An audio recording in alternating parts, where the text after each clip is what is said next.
Hello. What's up tonight, everyone? Welcome. Dabbin, Strong Badinator, the Logic Blade, decked out cards. Thank you for the host, by the way. The Third Tail, Iliad. What's up, everyone? Shank, the Hammer. When am I going to be playing some Sweet Night Tribal? That sounds like the kind of thing that we'll end up doing at some point. What's up, Magic Man Sam? Hey, what's up for T4K? Oh, how's everyone doing tonight? So, this Ether Revolt set, looking pretty insane still. How much better will this deck be after Ether Revolt? So, one of the most exciting things, so this deck, the basic idea of this deck is we get a Brain in the Jar on 2, and that allows us to fuse a Beck Call, which is pretty sweet. We fuse it, we get 4 1/1 flyers, and we draw 4 cards. So one of the cool things is with the new cards from Ether Revolt that let you play things for free, probably one of the most powerful tricks you can do with those in Modern is you can take and cast Beck Call, and you can actually fuse it because you can cast both halves. So since one half has a converted mana cost that is low enough that you can cast it, you can actually cast both halves. So you can play Yahani's Expertise and fuse a Beck Call, or the white one, the green one, any of them. This also works with like Boom Bust. We have a Faraway in this deck, so I'm really excited to see how that works. I think that it will make the deck better, though. That's where it kind of got started down this path of talking about it from. I think it will make these strategies better because one of the downsides of this is we only have 4 Brain in the Jar. So we can kind of run out of action, not find a Brain in the Jar, and then we have these Beck Calls rotting in our hand. Unseen Spectre, still here for the jank, 3 months in a row. Welcome back to the Fishbowl. Let's give a big Scoops cheer for our new subscriber. Thank you. Or resubscriber, I guess, actually. Oh my goodness, my Scoops cheering pun already happening. Scoops, C-H-E-E-R. There we go. That was a Scoops cheer. Yup. So, I think it will be better. This deck is interesting. We played a version of this with Gifts Ungiven a long time ago on Much Brew About Nothing. And we have another new subscriber, Pro Basic 1229. Welcome to the Fishbowl, and thank you for your subscription. Big Scoops cheer for our new subscriber. Oh, my cheering game is off tonight. Thank you, though. Definitely appreciate the support. So this is a different version of the deck. This one recently 5-0'd a league, and this one no Gifts Ungiven, nothing too crazy really. It's actually fairly straightforward. It's kind of an Esper control deck. We have some Esper charms for card draw. We have Telling Times, which help us. It's kind of like an Anticipate type effect, helps us dig through our deck. You look at the top 3, one goes on top, one goes in your hand, one goes on the bottom. Think Twice is a few counters, some removal, a main deck Surgical Extraction for no apparent reason. I'm not exactly sure why that's in the main deck. But basically, we just kind of stall out and set up, and then the only realistic way we have of winning the game is to Brain in the Jar our Beck Call. I guess we have Celestial Colonnade and Creeping Tarpit, but that's kind of the whole plan. Oh, well, thank you, Dablin Ball Z. And also, Sunum Vidas. Well, welcome to the stream. Even if you can't subscribe, just coming and hanging out is super awesome. And it's a great way to support the stream that way as well. Just hanging out and being here definitely is helpful. Have a question about the older Blue-Red Thopter Prison deck. How do you feel about updating Blue-Red Thopter Prison with Whir of Invention and Efficient Construction, maybe Trophy Mage? I would have to look at it. I remember the Blue-Red Thopter Prison deck. I'm not sure about Efficient Construction. Maybe? Trophy Mage, what are we targeting with that, though? I would have to look at it again. Have you ever played Shadowborn Apostle deck with Surgical Extraction? I have not, but I think I probably will. It sounds like the kind of thing that I will play eventually. I think Travis Wu made the original of that. Something with a Shelldock Isle, and you, like, get an Emrakul under Shelldock Isle, then surgically extract all the Shadowborn Apostles to get under 20 cards, and then Emrakul. It's a sweet idea. For April Fool's Day, she announced that MTG Goldfish is now Yu-Gi-Oh! Goldfish and pretend I'm switching to Yu-Gi-Oh! Content. That's actually a really funny idea. Maybe I'll have to do that. I think it seems like some MTG content producers are doing that. Like the Professor, he's kind of doing a lot of Yu-Gi-Oh! Stuff lately, or Pokemon or whatever. Yes, so we're going to give this deck a shot. First, we got to do our reminders. MTG Goldfish Replay YouTube is where you can check out all of the old streams, including this stream in the future. So if you're looking to catch up on old streams or you can't catch all of this stream, make sure to subscribe to that. Of course, the normal YouTube channel is where you find Against the Odds. We have a new This or That coming out tonight. I'm so disappointed in Tomer. Oh my goodness. Tomer. So we have a new Against the Odds. It's being released tonight. It's hot versus cold, and Tomer. Oh my goodness. I can't tell you what happened, but oh man. Tomer and his combos. Ether Revolt looks like it makes Frontier a lot more interesting. Gains a lot of cards that have innately powerful abilities, which could be broken in the future. Yeah, Ether Revolt seems extremely powerful. Like, that set is so over the top in power level. Hey, well, welcome back, Fangrim. I think I might actually have a Legacy Budget Magic coming out soon, which I'm actually excited about. We haven't really ever done a Legacy Budget Magic, because it's so hard to make a budget Legacy deck, but I think we're going to have one. We have a new subscriber, Zach Arrow, for the third month in a row. Welcome back to the Fishbowl. Says, happy to be in the fish tank. P.S. Don't let Tomer play this or that anymore. I will try not to. Thanks for the support. And Fangrim 2015, welcome to the Fishbowl. And thank you for your subscription. Big Scoops cheer for our new subscriber. I'm trying to stick to the same budget. Like, we tend to do $100. The thing is, like, I would rather see the definition of budget scale based on format. So, like, I don't know, maybe whatever, 1/5? 20%? I don't know. The cost of a typical deck. So, if a typical Legacy deck is $2,000, maybe in Legacy, like, $300 would be considered budget. That makes sense to me, but other people, if I posted a $300 budget deck, even for Legacy, I think people would not think it was budget and would flip out about it. It does seem like Wizards is trying to shake up standard with Ether Revolt. I still don't know if any of the sweet and powerful stuff will be sweeter and more powerful than Turn 4 Emrakul, but it seems like they're trying. Oh man, yeah, Fatal Push is so good. Fatal Push is actually the topic of our Brewers Minute for tomorrow. That card is format changing for Standard and for Modern, and probably for Legacy as well. Maybe slightly less so for Legacy, but it's still very good in Legacy. Yeah, so maybe something like that, Scofan. I saw a $20 Legacy cycling deck that's actually not bad. That sounds cool. Fluctuator combo? Fluctuator? I would love to play Fluctuator combo.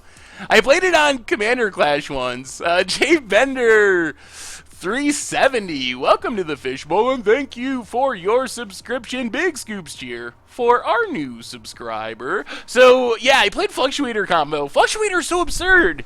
That card is so busted. It's like a, 2 or 3 mana artifact that says cycling costs 2 less, and cycling is almost always 2 mana. So, essentially, you get to cycle for free. So, if you can get that on the battlefield and not have any or many lands in your deck, you can just, like, cycle through your entire deck. It's really crazy.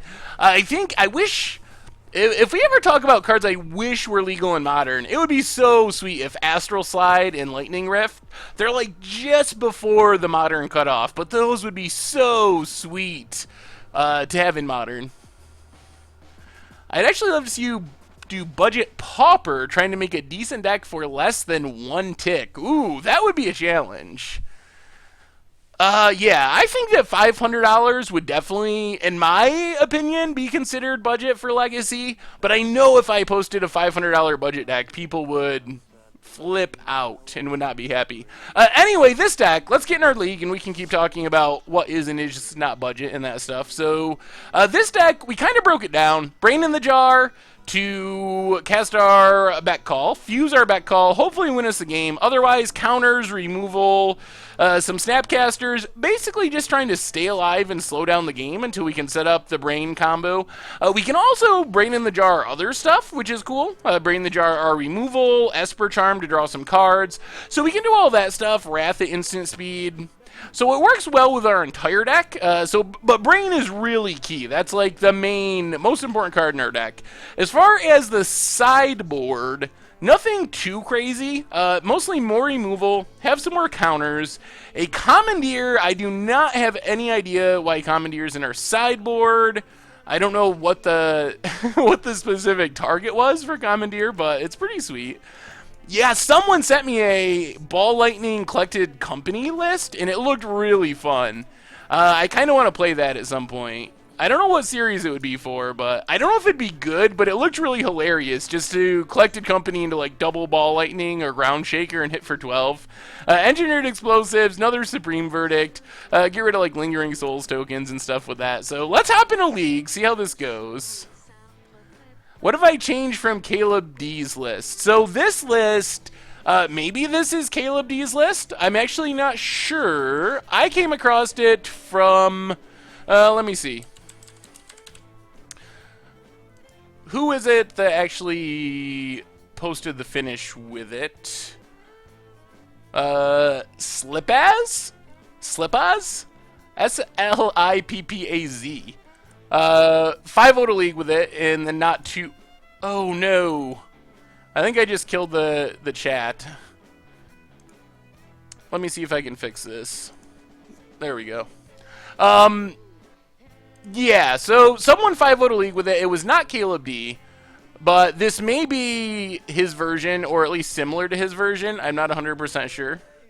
What's budget in Vintage? I would think like $1,000 would be budget in Vintage. If you look at the average Vintage deck, it's like 20 grand, I think is fairly typical. There's a $1,000 Eldrazi deck, which is actually very playable in Vintage. What's up, Sneaky the Dragon? I would think that that would be considered budget. I would consider that budget. I don't know if everyone else would consider it budget, but that would be budget to me. Really looking forward to Blue-Black Fairies with Push. Man, it's going to be good. Blue-Black Fairies is pretty sweet. I don't know. Vintage is so hard. I wouldn't even... Is the chat still not moving?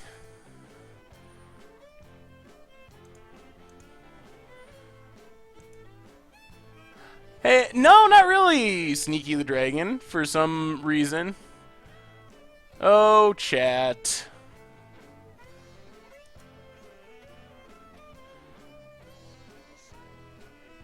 I killed the chat.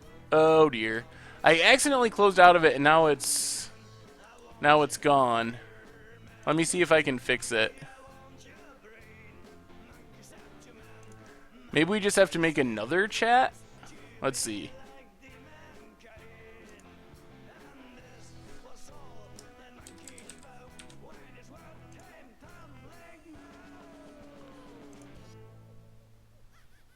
Okay, getting closer.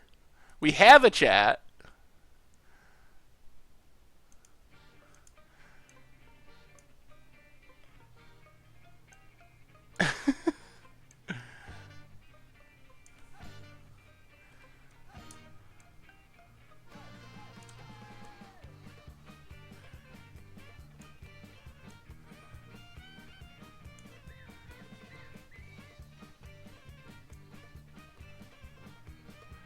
Almost.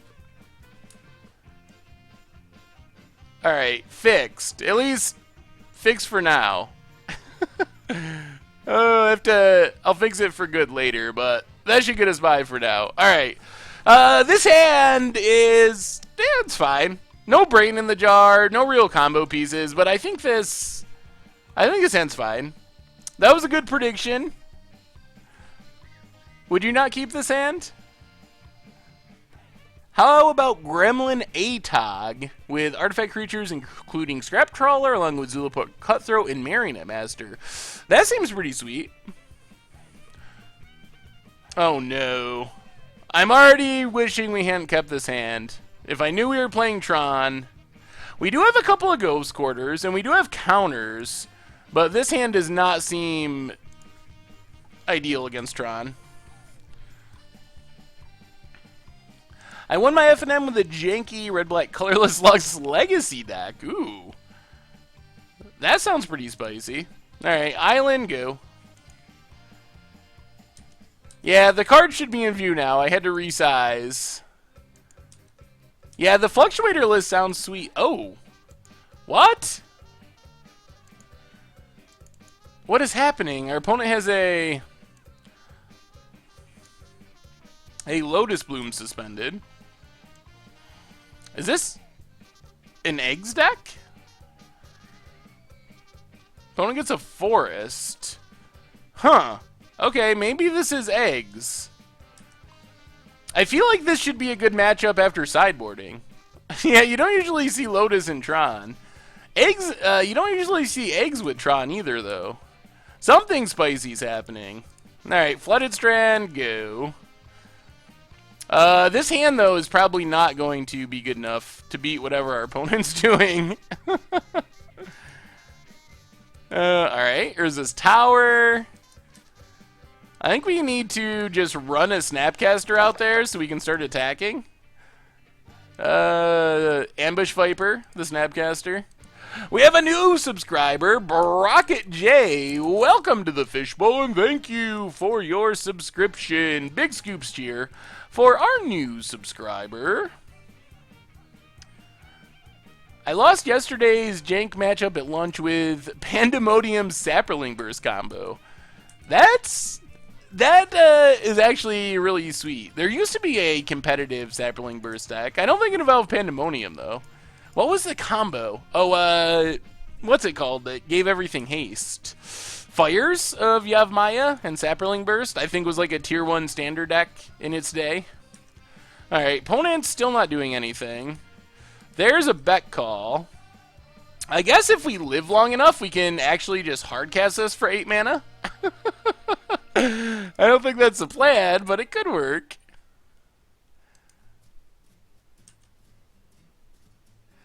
So I made a budget magic of Eggs a long time ago, and I think it ranks as one of the least popular budget magics of all time. Even though we did really good with it. Like, I like playing Eggs. I hate playing against Eggs. Eggs is like Lantern Control in a sense. Probably worse. Eggs might be the absolute worst deck to play against. So the thing about Eggs is, if I'm playing against, let's say Storm combo, and they resolve a Past in Flames and they're going off, I'm pretty confident they're going to win. Like, the odds that our opponent's going to win is extremely high. So I feel okay scooping. When you're playing Eggs, there's always this, like, 3% chance that your opponent's going to fizzle, and it's kind of like that with Lantern Control. There's a chance that you have just, like, the 3 right cards on the top of your deck, and if that exact thing happens, then all of a sudden you could still win. So it becomes really difficult to scoop in those matchups. So that makes Eggs especially miserable to play against. But I would play it again. I just don't know if people want to watch it. That's the main problem. It was very unpopular when I did it the first time. Well, we are just flooding out. And our opponent has a Karn, which is pretty bad. Yes, there are a lot of Eggs that draw cards. That's probably why I like it. Alright, well, we'll keep playing lands. I feel like this has got to get better after sideboarding, when we can just sideboard in a bunch more counters to stop. So apparently this is apparently this is Tron with Lotus Bloom.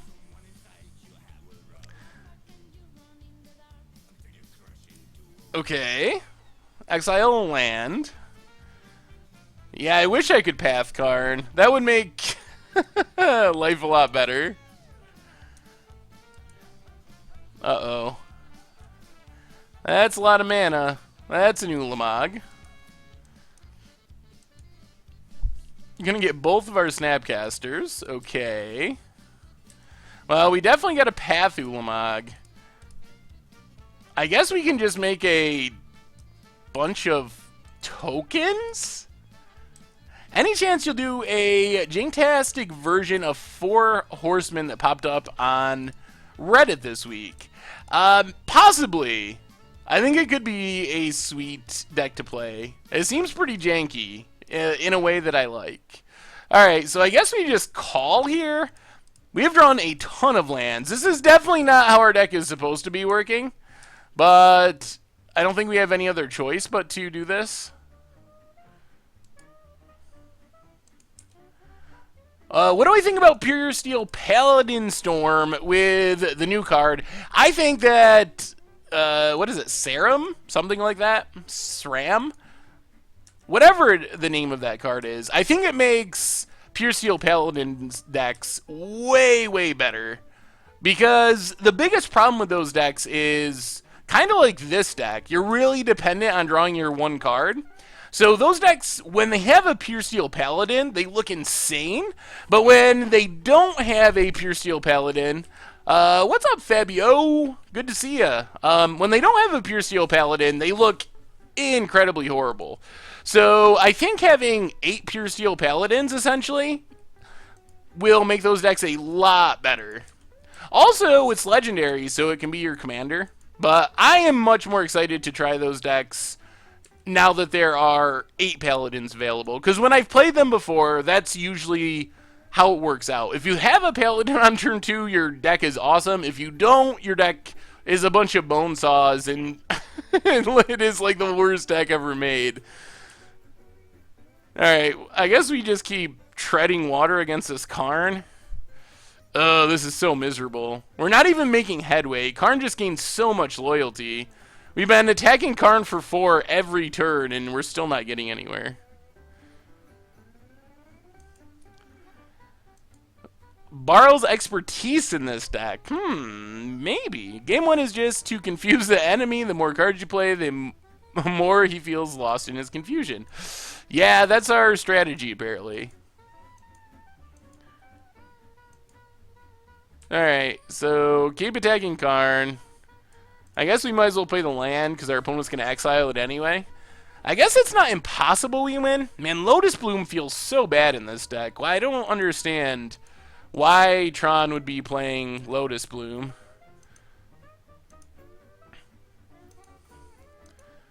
Uh-oh. Uh-oh. Opponent found another Ulamog. Oh, goodness. Things just keep getting better. I don't know about this Tron deck. How do we win from here? Something like running paths into Beck Call with Fuse to draw 4? I don't know. We don't have a very legitimate path to victory here. I think it starts with double pass. We don't have many lands left in our deck. Never mind. Alright. I'm not going to let our opponent exile 20 and look with Ulamog, so we're going to scoop. That was... I think we flooded out there. It felt like we flooded out. We didn't draw much of anything. Ooh, wait. My exile... Gain control of target...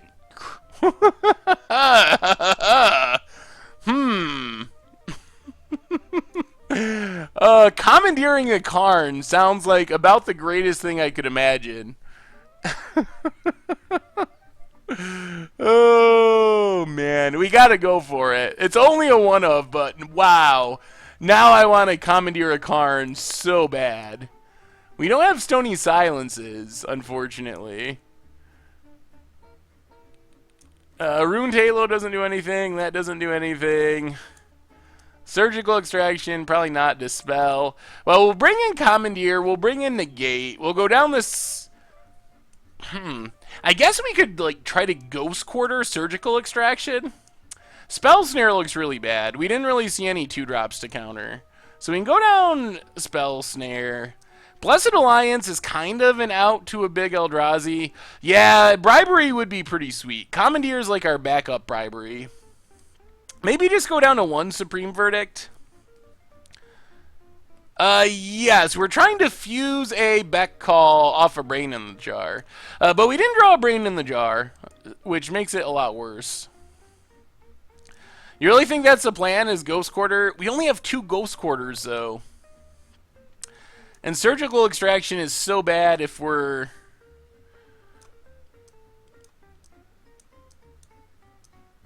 Alright, we'll bring in 1 more Surgical Extraction.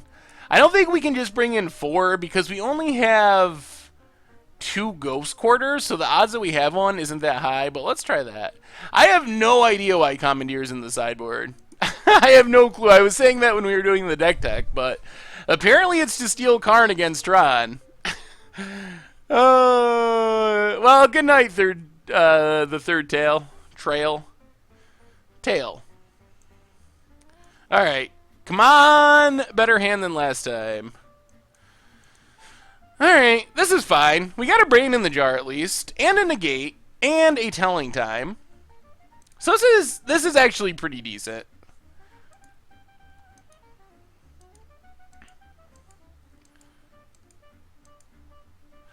Yeah, if we can kill a Tron piece, surgical extraction's great. The problem is we only have the 2 Ghost Quarters, so we don't have that many ways to actually kill Tron pieces. What address should I send a deck list suggestions to, and do I even have time to read them? Yeah, the Hammer, you can send them to me at saffronolive@mtggoldfish.com. I will read them and get back to you. Sometimes it takes me a few days, but I will do it.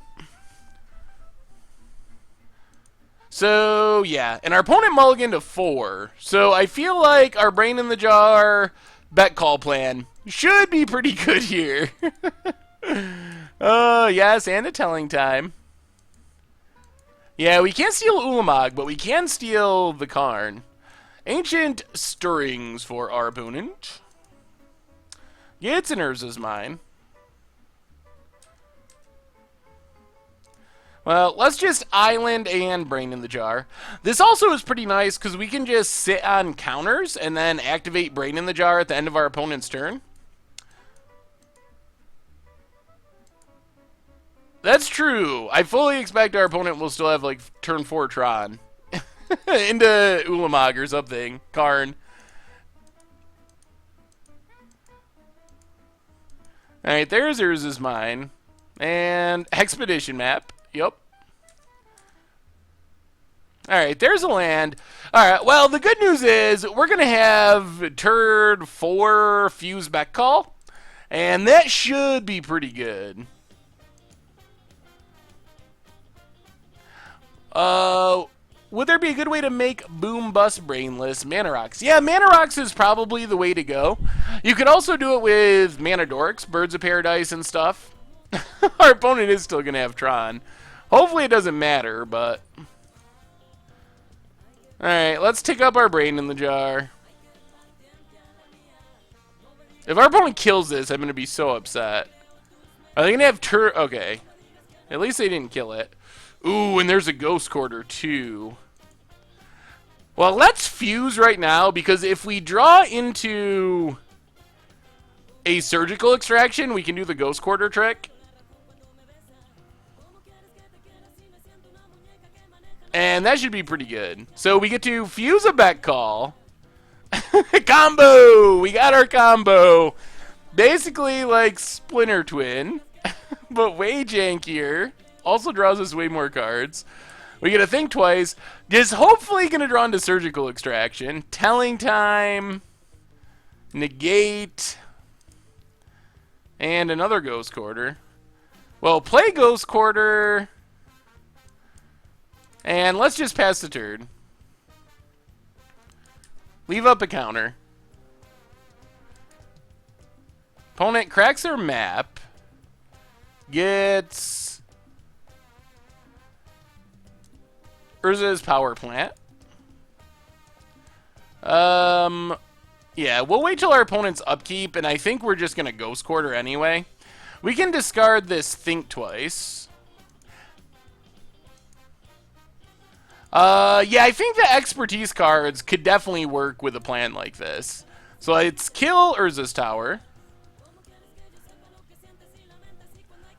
Using it to fuse Breaking Entering to reanimate a big thing. I think that could work. I think it definitely works with the fuse cards. I hadn't really thought about the Breaking Entering plan.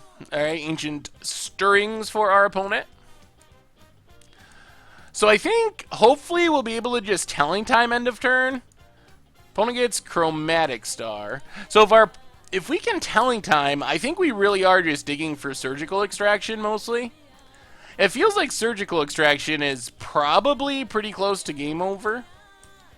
Another Ancient Stirrings. Well, our opponent's putting up quite the fight for mauling to 4. That's Tron for you. They got a Ugin in hand. What's up, Mr. Franco? So, opponent passes. Let's just Telling Time.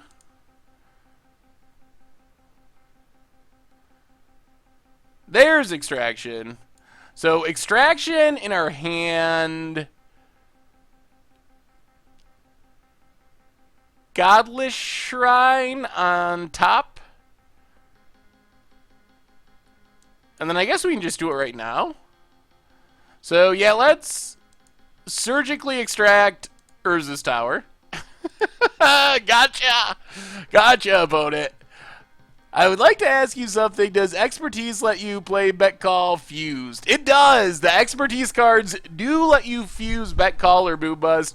Whoever predicted that Tron would scoop when we targeted Urza's piece with Surgical Extraction was right. Oh, that went well. That was actually really sweet.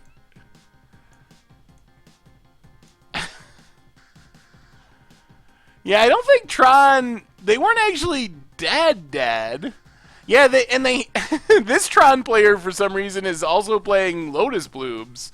So they have this random big mana they can get even without it? Maybe that is why they're playing Lotus Blooms. Yeah, I don't think they should have scooped there. I mean, I'm glad they did. Anytime I beat Tron, by whatever means possible, I am perfectly okay with that. Have you ever heard of S-Crap as a deck? Would I consider playing it at some point? I have never heard of it. I'm looking at it right now.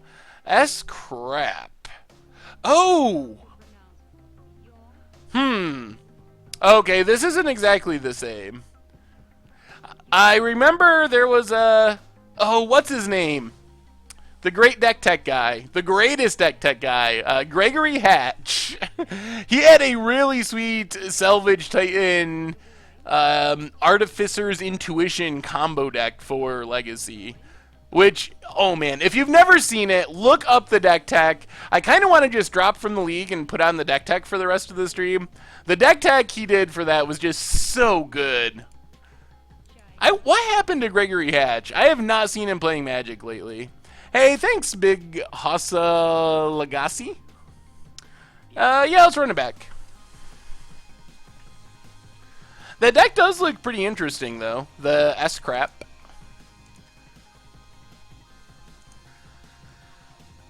I don't think Halo naming Karn works because Karn... Wouldn't Karn just get the Halo? This isn't bad. We got a Ghost Quarter.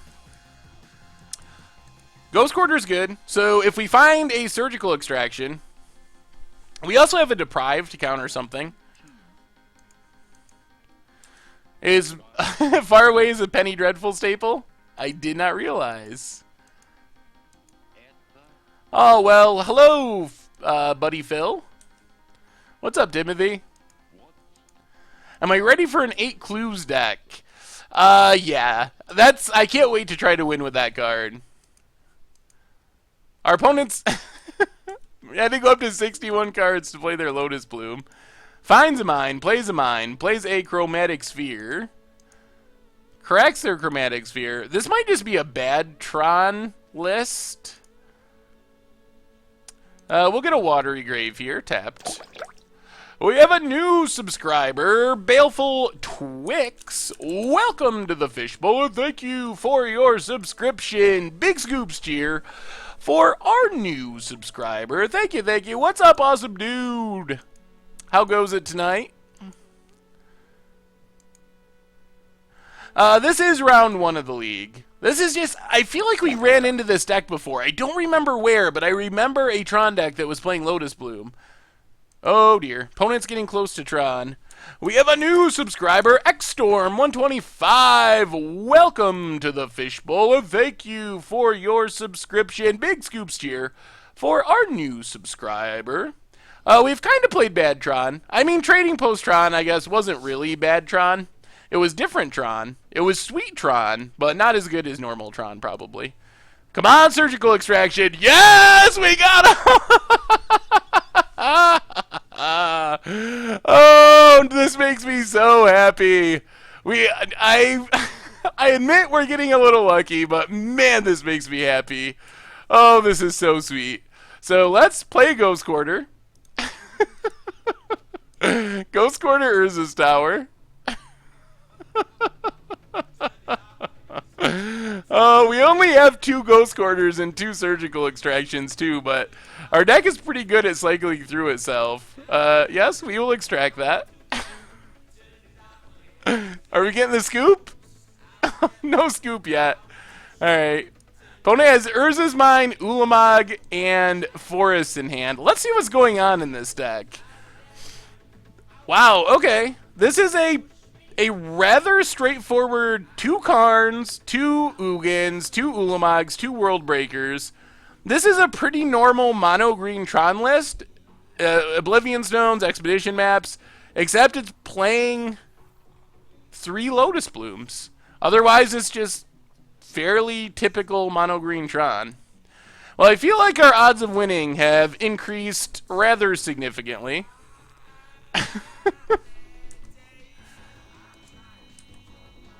Deep Glow Skate for against the odds. All right, Pretty Pangolin. I will add that to the list. We'll have to do another Legacy against the odds at some point. So now our opponent's just on the Lotus Bloom plan, I guess. They have 2 exiled. All right, I guess that does get them to their big stuff eventually.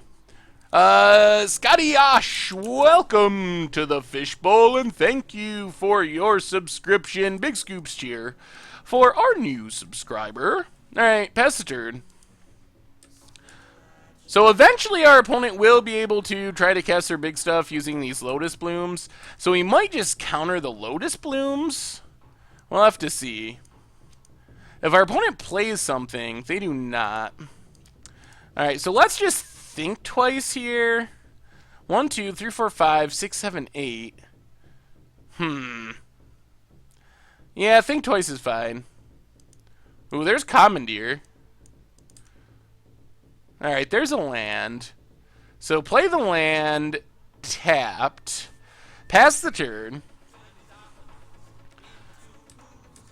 Do we counter this Lotus Bloom?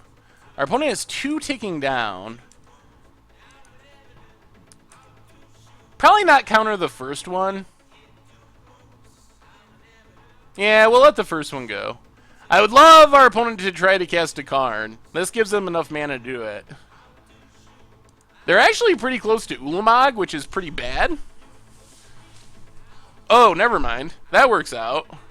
Opponent plays Expedition Map, so we are going to crack Flooded Strand.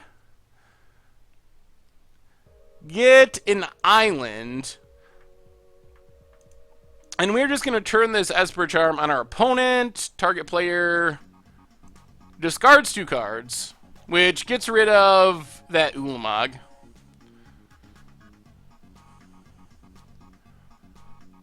Yeah, this works. So now we know our opponent's empty-handed. This is mostly important because we know... Whoa, they had a Karn too! They drew one! No! Oh, if we waited, they might have actually cast it. Oh, so close to the Commandeer. Alright, Godless Shrine. Tapped. Pass the turn. Yeah, the extraction tech is working-ish. Oh, man.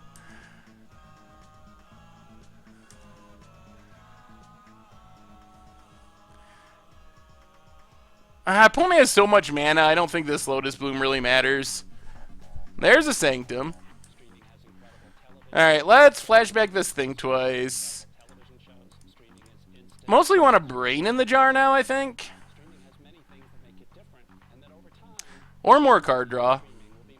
There's Telling Time. Let's just main phase Telling Time. Actually, we should probably crack this Delta first. Polluted Delta. Crack Polluted Delta. Get a Swamp, and we'll just main phase Telling Time in case we hit a Brain in the jar. Logic Knot, Beck Call, and Creeping Tar Pit. 1, 2, 3, 4, 5, 6. Alright, so Logic Knot in hand, Tar Pit on top, Beck Call to the bottom. We're actually getting pretty close to just casting a Fused Beck Call, which works as well. Yeah, this is a spicy build of Tron. I think the thing with making our opponent discard there is if they could have cracked the Expedition map to go back up to 3 cards, and then we wouldn't have gotten rid of everything. I mean, we're in pretty good shape here with double Path in hand. Even if our opponent finds their second Ulamog, we still have an answer for it. Alright, Creeping Tar Pit, go. And if we ever get the mana, we'll just fuse this Beck Call, and that should do it. What's up, Stu? We are becking. Ancient Stirrings. Okay. Come on, find something we can commandeer. Oh, Chromatic Sphere. I mean, I guess we could. We could commandeer that, but we're not going to. I really want to commandeer Planeswalker. Opponent cracks it. If you're looking to get on the Momir list, talk to Jay Zoller. Jay Zoller is master of Momir list. Alright, well, let's do it the old-fashioned way. Oh, this deck. Yup. We are going to fuse a Beck Call for all of 8 mana. We're actually out-manning Tron to some extent. Now we'll draw into our Brain, I'm sure. Yep, we'll draw cards. There's a Brain in the jar. And a Beck Call. And a Snapcaster. Jeez, our hand is loaded now. And a Polluted Delta. Alright, so we gotta discard a couple. I think one of the funny things I remember from playing Beck Call decks in the past is once we get to this point, it's really easy to just hardcast, chain together Beck Calls by hardcasting them, and that's still enough to beat a lot of decks. Would I consider doing a Frontier list like the Momir list? Possibly decked out cards. Probably what would be more likely if people were interested in playing Frontier is maybe just set up a Frontier stream where we had it set up ahead of time. All right, let's extract this Ulamog. I think I'm mostly scared of Ulamog. So I think that would be probably what we do, would just be to plan a stream ahead of time for frontier and set it up with people who wanted to play. Twiggy13, welcome to the Fishbowl, and thank you for your subscription. Big Scoops cheer for our new subscriber. Well, we could just slam another bet call here, but I think we're fine to just get in, play Brain in the Jar, sit on our defensive stuff, and then we can 1-mana fuse with Brain in the Jar next turn. Yeah, our opponent's going to kill it. We can counter it. We actually might counter it. Our opponent doesn't have anything else going on, so... Oh, we have to exile so much stuff. Do we even care? Is this worth it? Alright. Sure, you killed our Brain. We'll just go back to the fusing plan.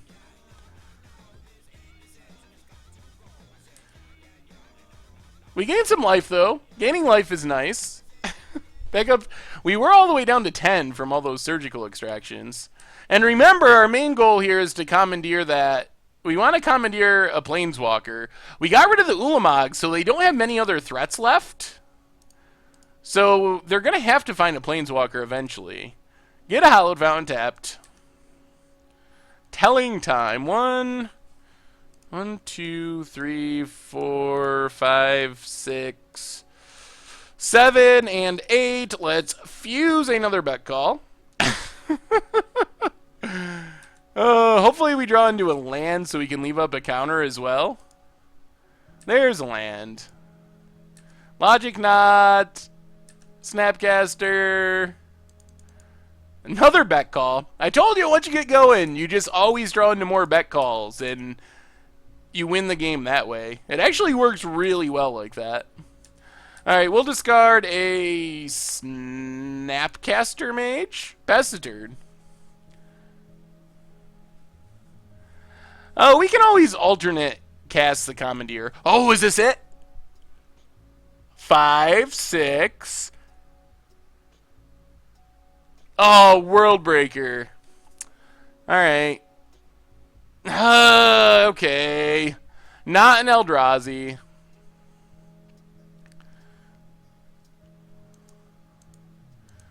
So our opponent's going to exile one of our lands. I don't think any of this really matters, but I really wanted to commandeer a card. Gets another World Breaker. Sure. Well, these Lotus Blooms are going to come in handy for our opponent. They're going to just crack Lotus Bloom, cast another one. Alright, let's crack this. Get an island, and we might as well Telling Time. Uh-oh. Now our opponent's gonna go for it. Yep. Another World Breaker. Go after our island. Sure. World Breaker's a creature, so he can't commandeer it. Opponent does... I mean, just doesn't want us to have any fun. Now we'll Telling Time.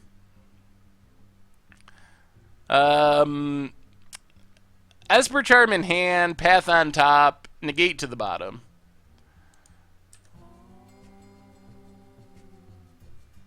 Pass the turn. So Path World Breaker.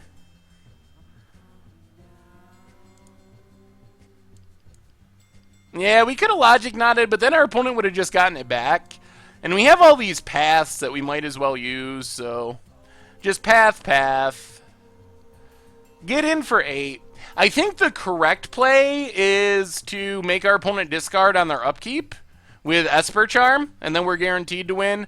But I think what we're going to do is let our opponent draw in hopes that they draw an Ulamog and think they're going to come back and win the game, and then we can commandeer it.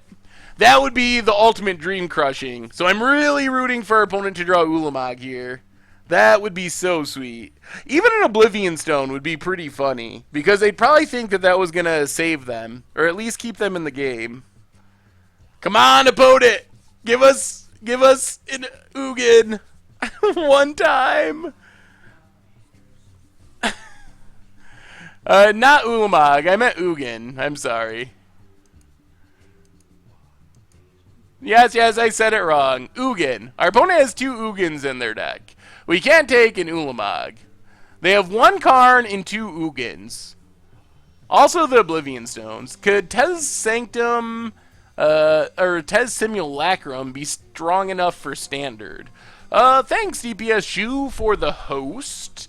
Is that the thing that drains if you have a Tezzeret? If it's that, then probably not. What's our opponent doing?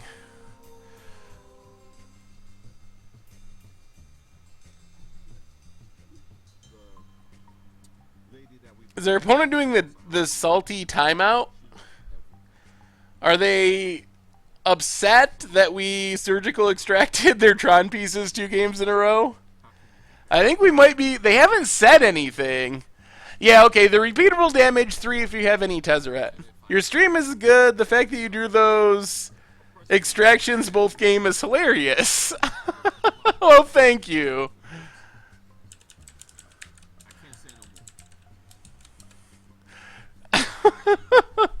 Well, our opponent's awesome. Our opponent thinks it's hilarious that we drew the extractions both games. So, actually, the opposite of salty. Our opponent seems like a super good sport, especially for getting extracted 2 games in a row. Oh.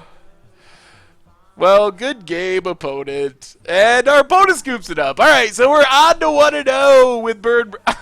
Our opponent's draw was a fog. Huh. I wonder why they scooped. Technically, fog would let them live a turn. That would have been... I guess doing that wouldn't do much. If we commandeered a fog, it would still fog. Alright, well... On to 1-0, beating a interesting build of Tron with our Esper Bird Brain deck. Oh man, those surgical extractions were pretty great. The 5-0 Dream is alive on the quest for some treasure chests. Oh yeah, I didn't tell our opponent about the Commandeer. I probably should have, but what if we play again? It's been known to happen in leagues. We gotta keep our secret tech a secret.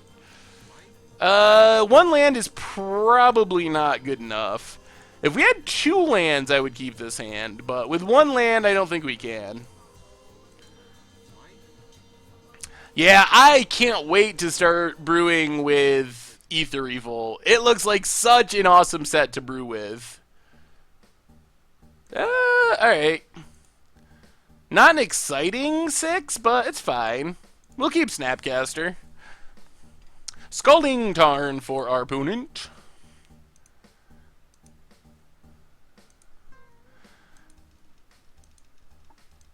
And... No worries, awesome dude. Glad you made it. Any thoughts of the legendary Thopter for Affinity? What's the legendary Thopter?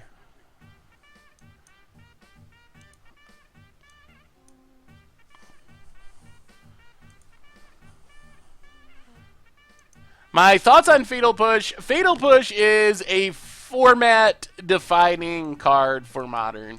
Also very good for Standard. Serum Visions for our opponent. No muddles. We're just hoping to draw into our stuff naturally. Also use Telling Time. Oh, the Xanthered Storm thing. Yeah. I don't know about an Affinity. Maybe? I don't know if Affinity... Maybe they care about that effect. If this is a Blood Moon...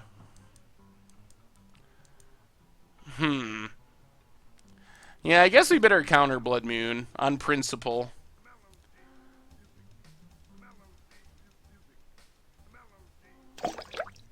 Alright, let's get an island. Logic not the Blood Moon. If they have a Spirit Guide, that's a bummer. Sir the Doctor, welcome to the Fishbowl, and thank you for your subscription. Big Scoops cheer for our new subscriber. I also believe that E3 Volt is one of...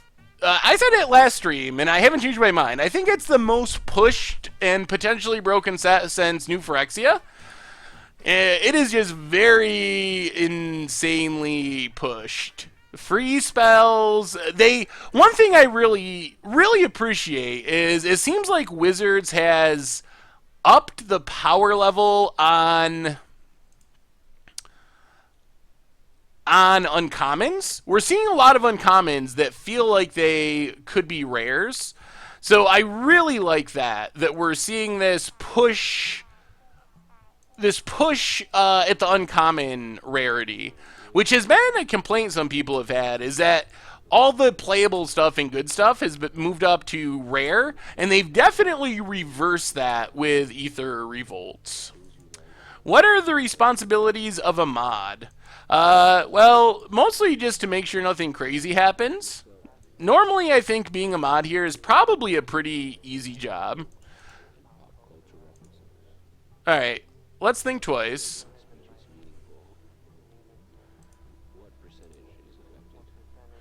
Into a think twice. Alright, let's crack Polluted Delta. Get a swamp and second think twice.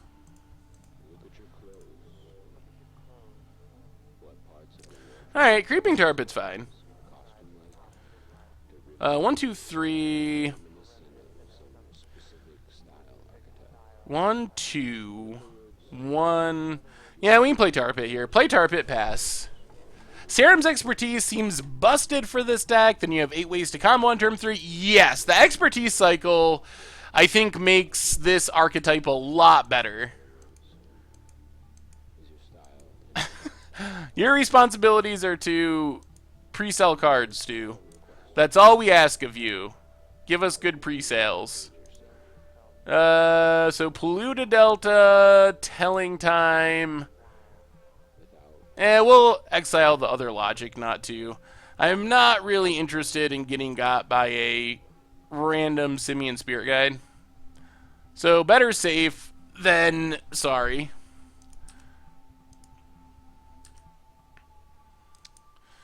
Yeah, we'll play Polluted Delta. Pass the turn. Hopefully flashback these think twices.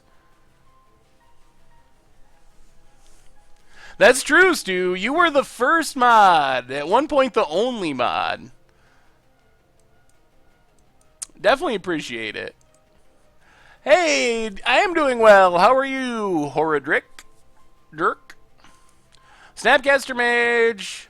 Yeah, we might as well spell snare that.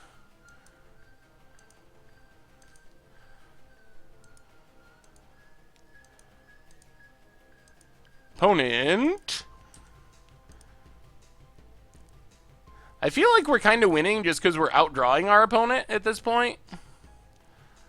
Let's get the breeding pool in case we end up fusing a bet call. Flashback, a think twice.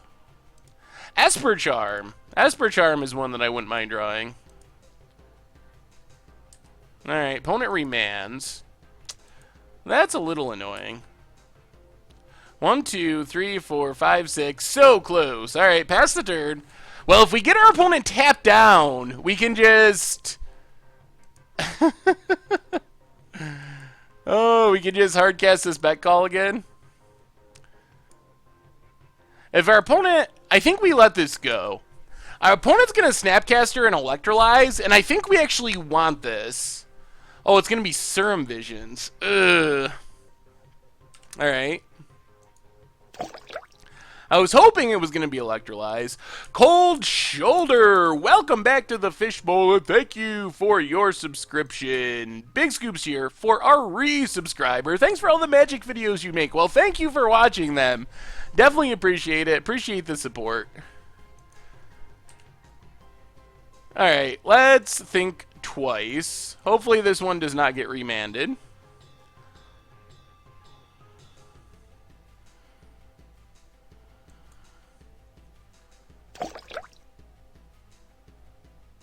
Alright, we're gonna go for it. So, Snapcaster Paranorma Activa, welcome to the Fishbowl and thank you for your subscription. Big Scoops here for our new subscriber. So, what we're doing here, our opponent's going to remand our Think Twice. This might feel bad or look bad, and it might be bad, but if we can draw a land here with our opponent tapped out, we can fuse a Beck Call, and that should put us. That should just win us the game. Like, we go so far ahead. And there's the planes. Whoo! Oh no! Untap steam vents? Oh, okay. All right. Well, that's fine. We are fine with that. Night Owl, welcome to the Fishbowl. Thank you for your subscription. Big Scoops here for our new subscriber. So, yeah, our poor opponent, we get to fuse a big back call. Sicilian Defense for 3 months in a row. Thank you for your budget magic decks. Well, Sicilian Defense, thank you for your support and your subscription. Definitely appreciate it. Big Scoops here for our resubscriber. So we have actually, as funny as it sounds, we've actually won way more games by just hardcasting fused Beck Calls. That's basically what this deck has been, is like Beck Call control. We just fuse Beck Calls and win that way. Definitely not the way we drew it up, but it is working. I don't want to go too aggressive. I actually want to block this Snapcaster if need be. Play Brain in the Jar. Play a Polluted Delta. Pestered. Now we just got to not get burnt out, essentially, for a couple turns. Is it Charm? Draw 2, discard 2. Alright, let's put a counter on Brain and just Spell Snare that. I think that's fine. Our opponent's hand's got to be pretty bad if they're going Faithless Looting mode with Is It Charm. I just want to make sure we don't get burnt out. We have so much inevitability with this second Beck Call coming down. Aye. That's actually kind of bad for us. I mean, this isn't super bad, but it's a little bad in the sense that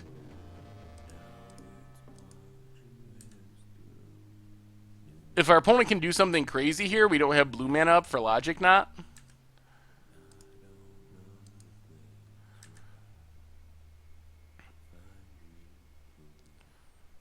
On the other hand, if we untap, we just fuse another. Yeah. Alright, so life is back to being good. So we just. Actually, we don't even need to do this now. Let's just attack with all our flyers. Hit our opponent down to 7. Play our Watery Grave. Bolt the Bird! The classic Bolt the Bird. I don't think that's what they meant by it, but I wish that Fabricate had been brought back for Ether Revolt. Fabricate's a really sweet mechanic.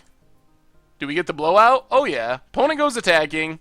Well, we have a surprise opponent. We are going to fuse a Beck Call, I believe. Scoop time? Is it scoop time?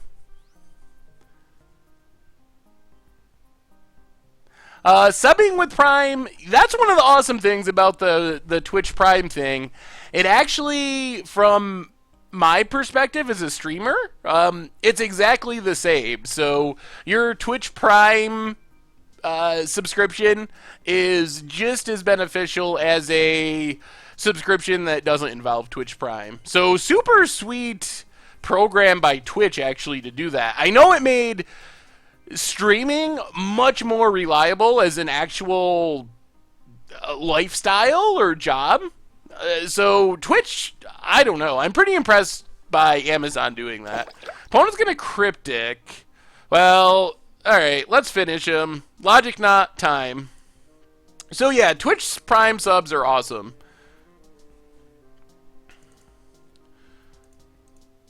Yeah, we might as well just counter this, and I think it finishes the game. We have some new subscribers. Man, so many subs tonight. You all are super awesome. Stoic Axis and Red Arrogant Knight. Welcome you both to the Fishbowl, and another one for the 4th month in a row. Klutzpunk. Welcome you back for the 4th month, says Woot Woot. Thank you so much, everyone, for the subs. It is awesome. Definitely appreciate all the support. Super, super sweet of you. So let's counter the Cryptic.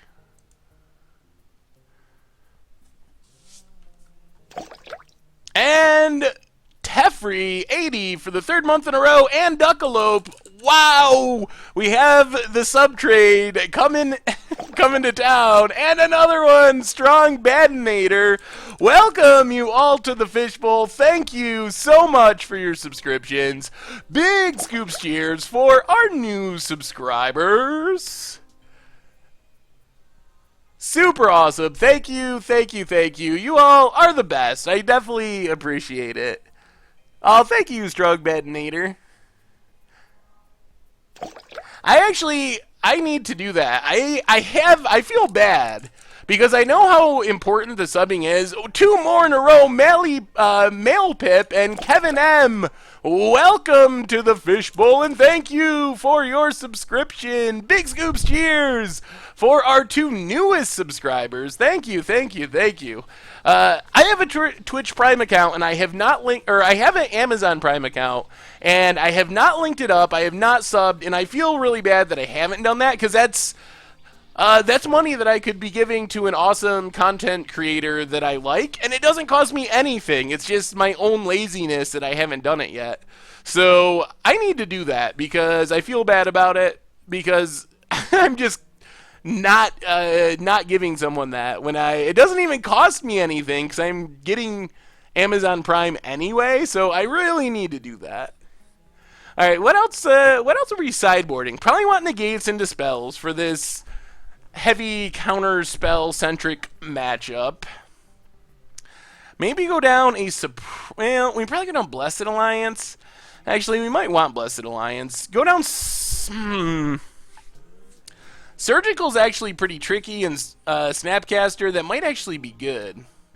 What's the most competitive budget Magic deck I have ever played?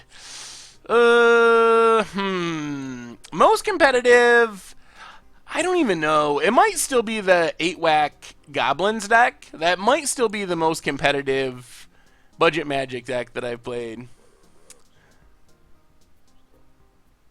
Yeah, Purge seems good.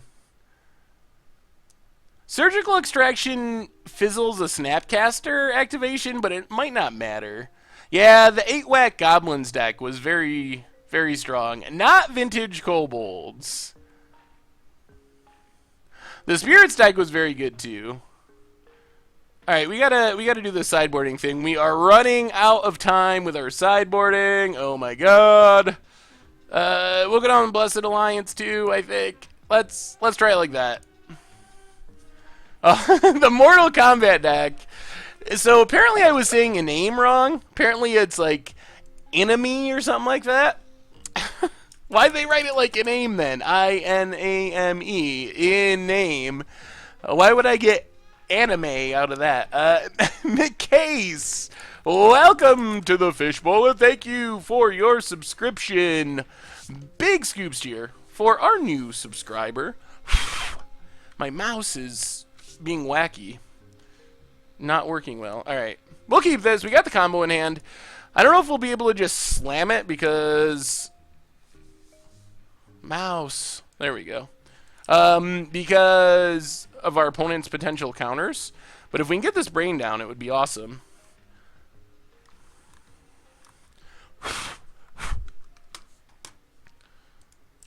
Alright, Serum Visions for our opponent. Oh my goodness. I think my mouse is going bad or something. Like, sometimes it works, sometimes it doesn't. It's gonna drive me insane. And 10, welcome to the Fishbowl, and thank you for your subscription. 19 subscribers on the day. Thank you so much, everyone. Big scoops cheers for our new subscribers. Alright, pass the turn. Alright, Scalding Tarn for our opponent. Well, let's just play Glacial Fortress, pass the turn. So we're actually kind of hoping that our opponent's like, oh, he doesn't have any basic lands. We got a Blood Moon here. That would be ideal. And then we can deprive, which is a little bad, but deprive and then Brain in the Jar. So there's a Blood Moon. Another new subscriber, Planner Cleansing. Welcome to the Fishbowl in Scarlet Johansson. Welcome you both to the Fishbowl. Thank you so much. Big scoops cheers for our two newest subscribers. So many subs tonight. This might be the most subs we've ever had. Thank you so much, everyone. Alright, so deprive the Blood Moon. Flooded Strand. Crack Flooded Strand. Get an island. And we are just going to slam this Brain in the Jar. Pass the turn. Hopefully our opponent can't kill this Brain in the Jar, and then we are in super good shape. Saheeli Rai. That's spicy. Yeah, I don't know why this deck chose Deprive over Mana Leak. It is kind of interesting. Alright, let's play Polluted Delta so we can search out another basic if our opponent goes to Blood Moon, and we are getting pretty close to the combo. We don't have protection for it, but let's see what our opponent does. No, this isn't Kiln Fiend. This is like Blue Moon, essentially. Our opponent's not finding lands very well. Alright, crack Polluted Delta. Get a swamp. Yeah, get a swamp. Think twice.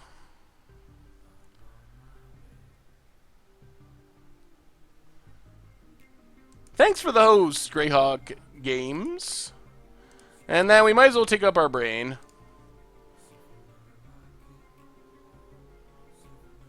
Oh, no!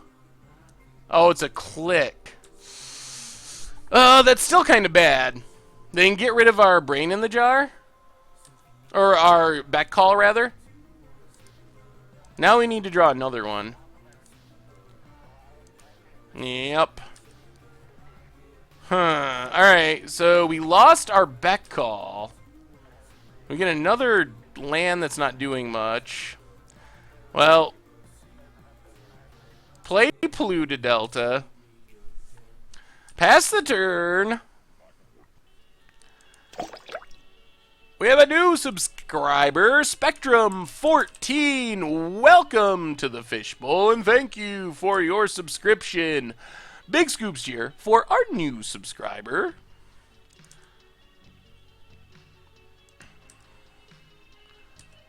Opponent gets in. Alright, let's flashback this thing twice. We mostly just need to find our Brain in the Jar. Yeah, that click is getting there. We could use a Path to Exile.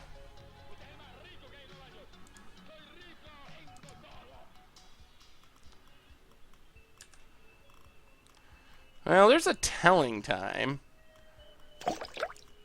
So let's play Flooded Strand. Crack Flooded Strand. Jay Stampy, welcome to the Fishbowl, and thank you for your subscription. Big scoops cheer for our new subscriber. Telling Time, come on, bet call.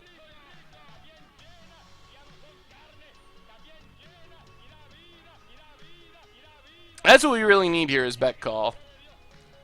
Our opponent's getting close to ultimating this Saheeli Rai. Alright, there's a bet call. So bet call in hand, land on top.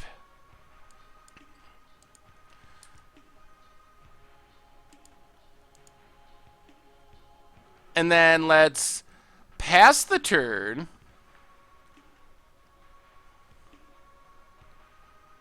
Ooh, our opponent's tapping down. All right, so we're going to do this now then. We found the bet call, take up brain, fuse our bet call.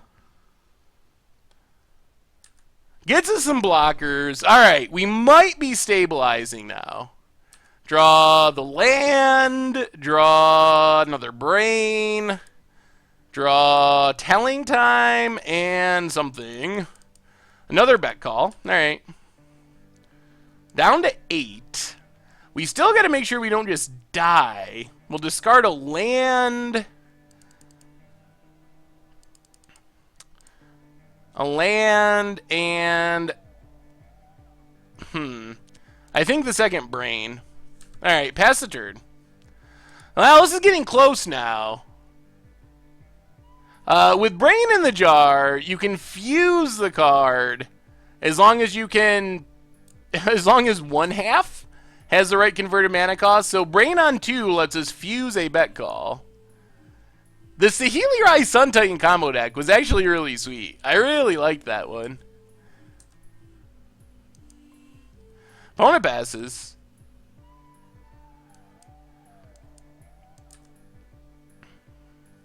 Well, play Glacial Fortress. Attack Saheeli, attack Saheeli. Attack Saheeli.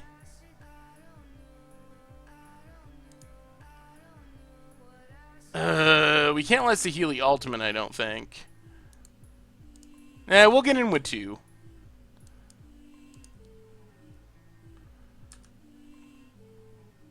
Pass the turn. We gotta hope our counters can keep us alive. Opponent's gonna bolt our face down to 3. Not looking too good. Okay. Is breaking entering Brain Reanimator next on the to-do list? It could be. Hey, what's up, Captain Keneshi? How does Brain let you fuse on 2, but you can't fuse with Narset for free? Oh, when you rebound with Narset? I think it's because fuse is when you cast it from your hand. So, and technically you're casting it from your hand with Brain in the jar. I got a feeling we're going to die to a burn spell here, unfortunately. And we don't really have a way to gain life. Flame Slash, one of our birds, okay.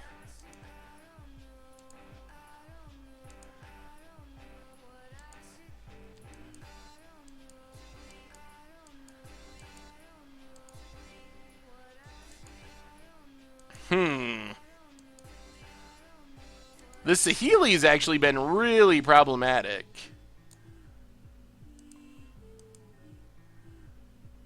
Oh, you have a list already for the breaking entering?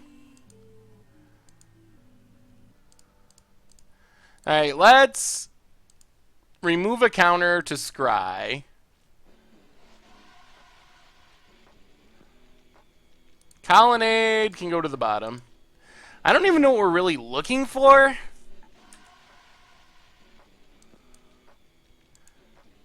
We gotta kill Saheeli. Alright, so send everything at Saheeli.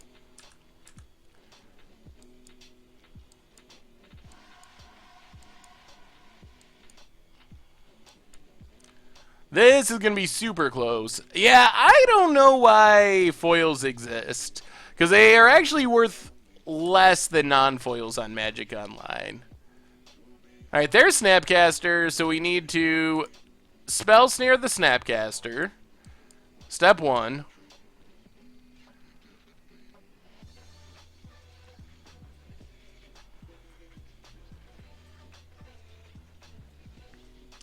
Opponent negates. This is interesting now. Alright, so I think... Alright, so let's...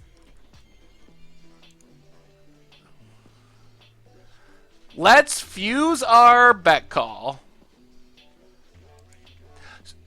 So what we would like here would be to draw, like, another Spell Snare and Esper Charm to get our opponent empty-handed. Well, there's a negate.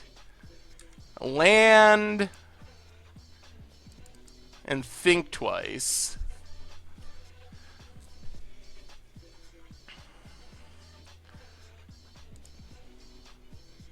Alright, so I think what we have to do is just negate the negate.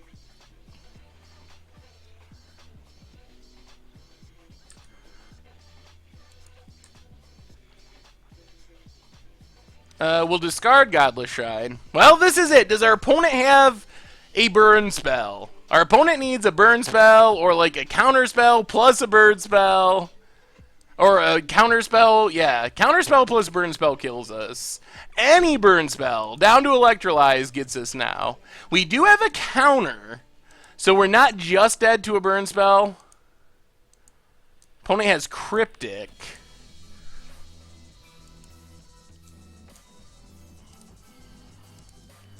Oh, this might do it.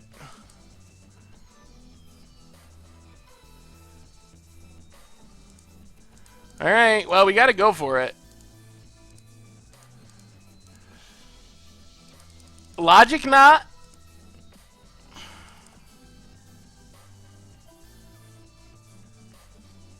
Does our opponent have a burn spell to go with it?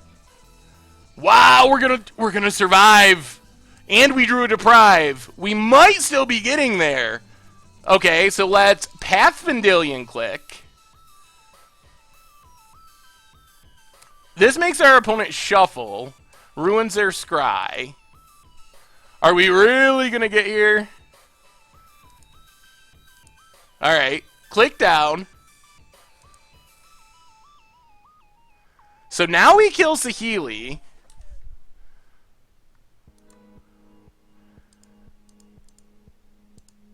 Kill Saheeli, send the rest at our opponent. We're at 2 life.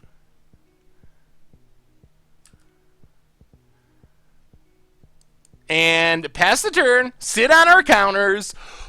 Ooh, wow, we are so close. Alright, opponent's Herm Visions, that's fine.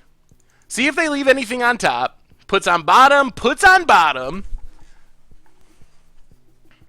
Goes to pass the turn. 2 cards in hand.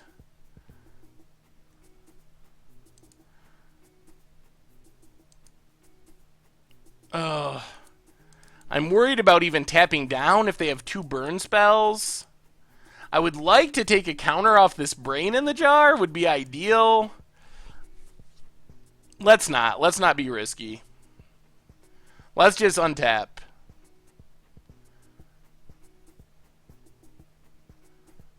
Another Brain. Alright. Send everything at our opponent. And pass the turn. This is it, opponent. Can you kill us here? We have counter. We got snaps. Vendilion Click.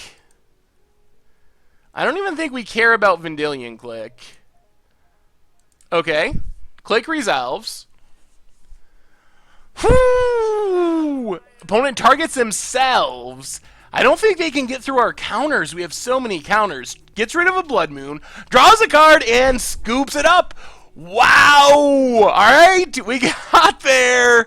Whoa, we were so low on life, but we pulled it out in the end. Whoo, we've been playing some close matches, but we move on to 2-0 with Esper Bird Brains in Modern. Sweet. Well, we could feel the treasure chest maybe coming on. We might be getting a treasure chest. I can't believe we won that one either. I felt like we were super far behind for a long time, but we got there. This deck feels pretty good. I really enjoy playing decks like this for some reason. It's really fun. Whoa, legendary monkey Wait, legendary monkey token? You got no. Curie Zev Skyship Raider. 1/3/4/2. First strike and menace, of course, because everything has menace. When it attacks, create a legendary 2/1 red monkey creature token named Ragavan that's tapped and attacking. Exile that token at end of combat. So when it attacks, it's a 3/3 essentially, but split across 2 bodies. Huh, that is a really interesting card. Legendary monkey token. I gotta see what this looks like. Hopefully it's super sweet. It's been a while since Wizards has made a token that's legendary and specifically named. The last one I remember was... Oh... What was the last legendary token? Did the Goblin from Rise from Eldrazi? The 1/1 that made a 5/5? That is pretty flavorful. Bet Call also does work with the new Expertise series. It definitely does. I think some of the... Yeah, Took Took. I think that some of those cards could make this deck even better. One lander. Gotta ship it. Well, this one has a ton of lands, but we got the combo. And if our opponent can't... And we're on the play. So if our opponent can't disrupt us, we have a pretty quick... A pretty quick Bet Call. There's a mountain. And a Goblin Guide. This is going to be interesting. We get another land, unfortunately. I swear we just scryed a Polluted Delta to the bottom. Let's Ghost Quarter and Brain in the Jar. Pass the turn. We're going to need to find some counters or life gain. We have a Blessed Alliance. But we're going to need to find something before we take too much damage. There's a Windswept Heath.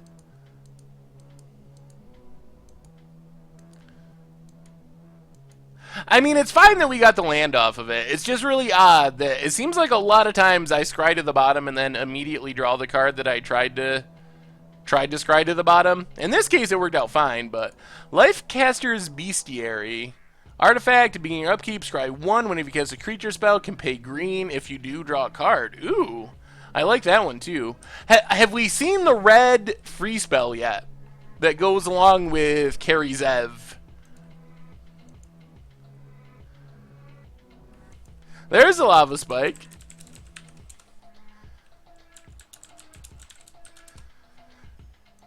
Down to 15. And Riftbolt exiled. Alright. Do we live long enough for our stuff to matter? Oh, it's a Blessed Alliance! Woo! Thank God. Blessed Alliance is the perfect card to have on top of our deck. So, play Flooded Strand, pass the turn. Blessed Alliance gives us some amount of hope here. Oh, alright, we do have the Expertise. Alright, let me see this. 3 mana, gain control of target creature or vehicle in another turn, untap it, gains haste. You can cast a card with to convert mana cost 2 or less from your hand without paying its mana cost. That's the one, I think. This is the one that can break Modern. I was looking for a cheap one. And that's the one. 3 mana, you just get to Beck Call. 3 mana, you get to Boom Bust. So it's a 3 mana Armageddon. Also lets you cast Restore Balance. Lets you cast Ancestral Visions. So I have a lot of high hopes for that one being super good. There's a Rift Bolt. I mean, the actual effect isn't that good, but just that it's 3 mana, I think is a pretty big deal. Stomping Grounds, untap. Monastery, Swift Spear for our opponent. Are we dead? Opponent attacks with both.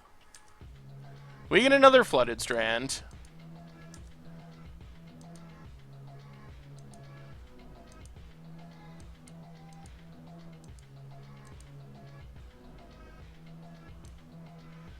Boros Charm.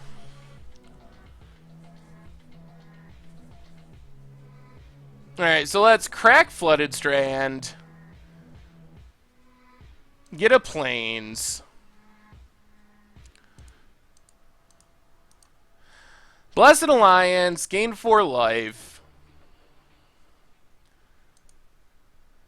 We're still in a kind of sketchy spot here. Down to 5? So put a counter on our brain in the jar. The legendary monkey has goggles in the artwork? I did not even notice that. That might help. So let's play Polluted Delta. And I think we just passed the turn. We can Brain in the Jar, bet call at instant speed for blockers. And this leaves up our Logic Knot. Opponent plays a land, goes to combat, attacks with everything, reveals a Telling Time. Alright, well, let's Brain in the Jar, fuse our bet call.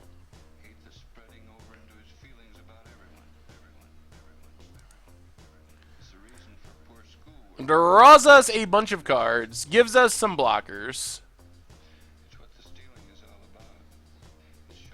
Oh, there's a picture of the token already? Oh, I thought you were just talking about on the art of the actual card. That monkey is pretty sweet. Flying Jig, welcome to the Fishbowl, and thank you for your subscription. Big Scoops cheers for our new subscriber.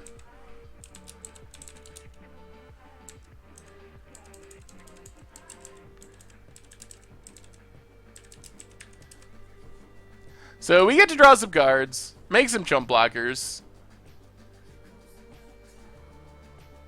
Yeah, it is kind of weird, because the creature is also legendary, right?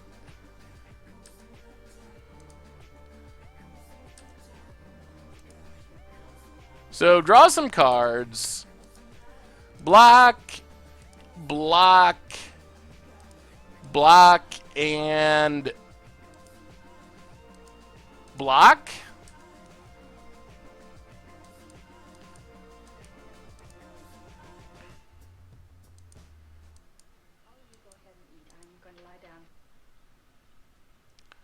Opponent lightning bolts our face down to 2.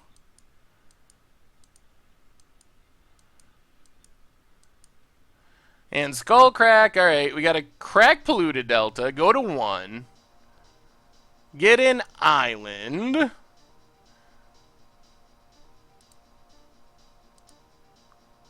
And Logic Knot the skull crack.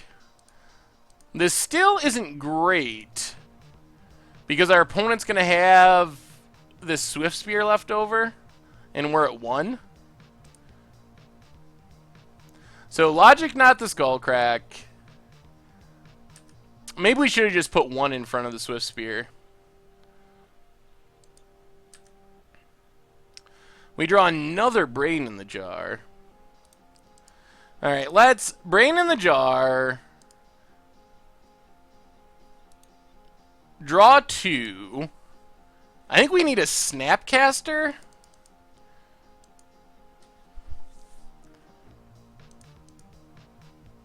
I think we're losing here. Island. Telling Time.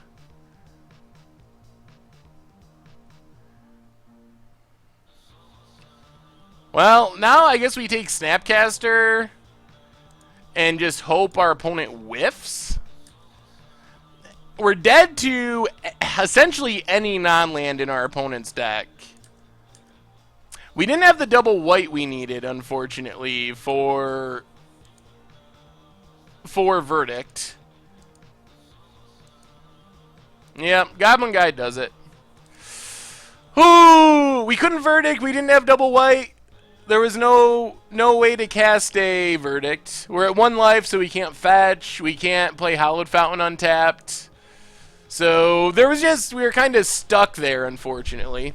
Good news is, against Burn, we get some stuff. We get Negates. We get another Blessed Alliance.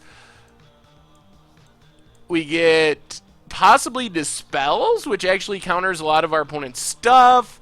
We can go down the Far Away. Go down Surgical Extraction for sure.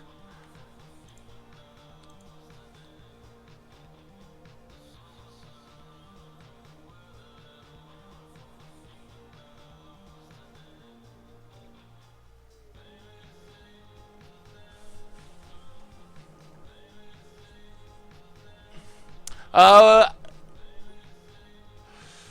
could we have ghost quartered ourselves to get white? Maybe, but we had a Snapcaster, so we had the Swift Spear covered, so we didn't really need to, and the Goblin Guide would have killed us anyway, because if we had Wrath there, we still would have died to the Hasty Goblin Guide. Maybe explosives? Yeah, I guess we can go down Deprive. Deprive is a little questionable. Maybe explosives. Maybe go down a Verdict. Actually, explosives is probably just better than Supreme Verdict, too, come to think of it. Life gain, Snapcasters, card draw, brains.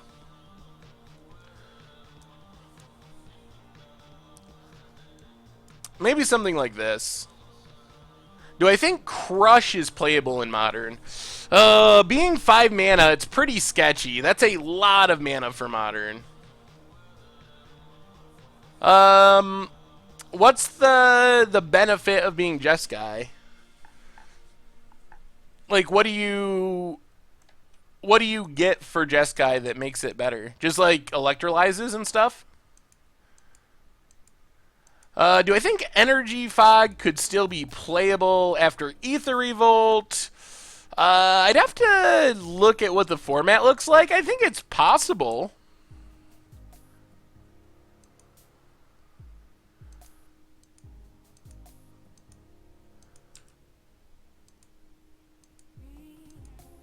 Yeah, I think that the red expertise, I would be playing it just as a combo piece, not because I want to steal opponents' creatures. It's not very exciting doing that. Dispel's not bad. Alright, Flooded Strand, go. Hopefully we can telling time here and get some action going. I think Panharmonicon will still be okay, but it might be slightly worse because... It might be slightly worse because there's going to be a little bit better artifact removal. Was Energy Fog playable to begin with? The guy in my LGS goes 003 with it every week. That sounds about right. I could imagine getting a lot of draws with that deck. I mean, playable... I think a lot of decks are playable. Is it tier 1? No. Definitely not. It's not breaking the format or anything, but playable in the sense that you can play it and have fun and win some games. I think it is that. Well, if we're gonna spell snare an Eidolon here, if that's what's happening. I don't think we want an Eidolon to resolve. Instead, it's a Goblin Guide. Can't spell snare that. Well, let's see what's on the top of our deck and make a decision about this fetch.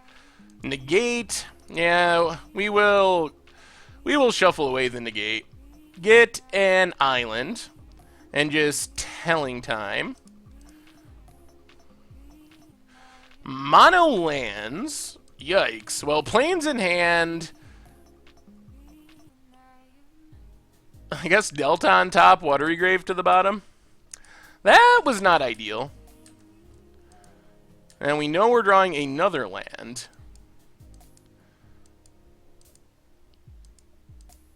Well, let's play a fetch land, pass the turn. We're going to need to find a Timely Reinforcements. That's probably... Timely Reinforcements and Blessed Alliance are what we are really looking for. Will Lantern ever be banned? Probably not. I don't think it's oppressively good. Hey man, I got a question, but it got buried. Do you think a Clue combo deck could actually be a thing now? What way do you go about it? More control, more of a mid-range shell? I think a Clue combo deck can be a thing now. So yes to that. Engineered Explosives on top.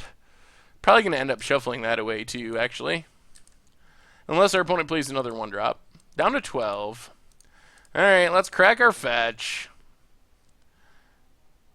Get a... Plains.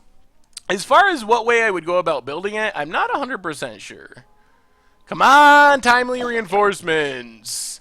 Tier Lefel, welcome to the Fishbowl, and thank you for your subscription. Big Scoops cheer. for our new subscriber. Yeah, so Blessed Alliance, Timely Reinforcement. Those are the two cards we really want to see. There's a Skull Crack. Well, let's just dispel the Skull Crack.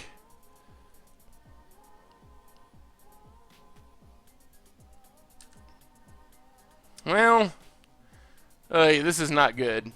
Path in hand. Oh, this telling time is driving me crazy. I guess Hallowed Fountain on top. This telling time is killer because we know we're drawing a bad card. I almost wish it was just Anticipate. Clue Hype, says Squid Labs. Welcome back, Squid Labs. Third month in a row. Big scoops cheer for our re-subscriber. Would I ban Ancient Stirrings? Probably not. I actually think that that deck is fairly easily hated on. Brain in a Jar on top. Well, I think we need to path the Goblin Guide. And as bad as it sounds, I think we gotta shuffle away our Brain. I think we really need to find life gain before it's too late. Boros Charm. Alright, well, Spell Snare, Boros Charm.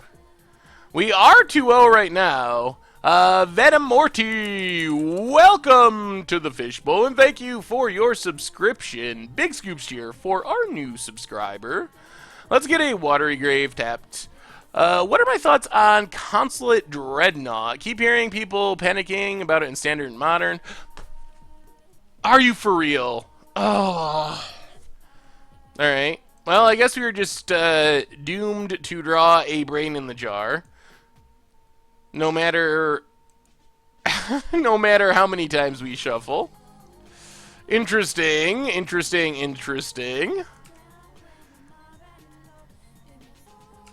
Apparently our deck is trying to draw a Brain in the Jar, whether we want it or not. The next BNR update should be coming in 2 weeks, I believe. Destructive Revelry gave our opponent a nice target for that in our Brain in the Jar. Well, we're running out of time if we're going to draw something that's relevant. Boros Charm down to 4. I mean, it's pretty much this turn we need to draw it. And it's another land. Alright, land go. Yeah, this draw has been incredibly poor. Especially considering we fired off multiple telling times. And the first one was 3 lands and the second one was 2 lands. So we've just had some bad running in this one.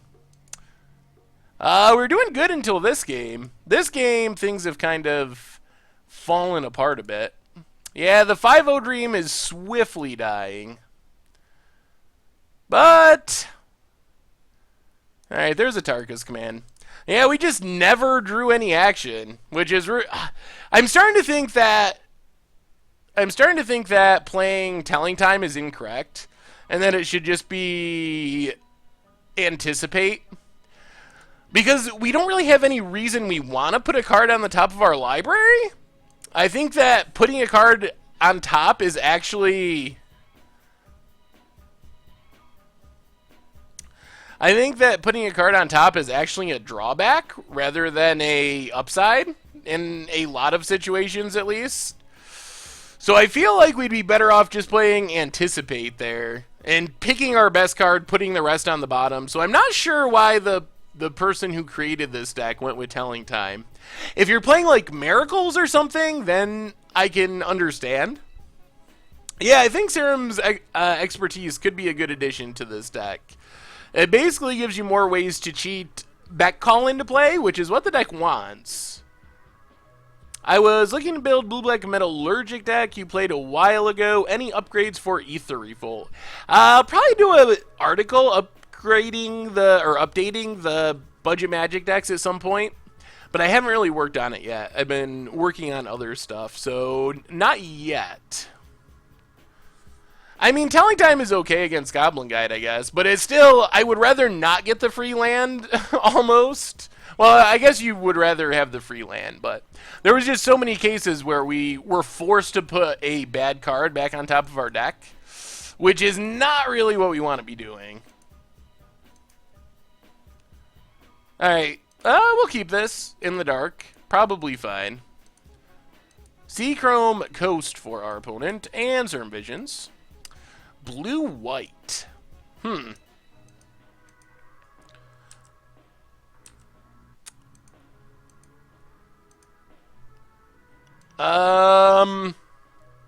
Best Ween album. I'm gonna go with Chocolate and Cheese. I think that was the album that first made me fall in love with Ween. That's how I first heard of Ween. I went into, I can't even remember the name of it. There's a sweet record store in. This is Ad Nauseum? Okay. There's a sweet record store in Colorado, and I walked in, and they were playing Ween. I had no idea what Ween was, or who they were, and I think this should be a good matchup. And I ended up buying the record right then and there, and fell in love with Ween ever since.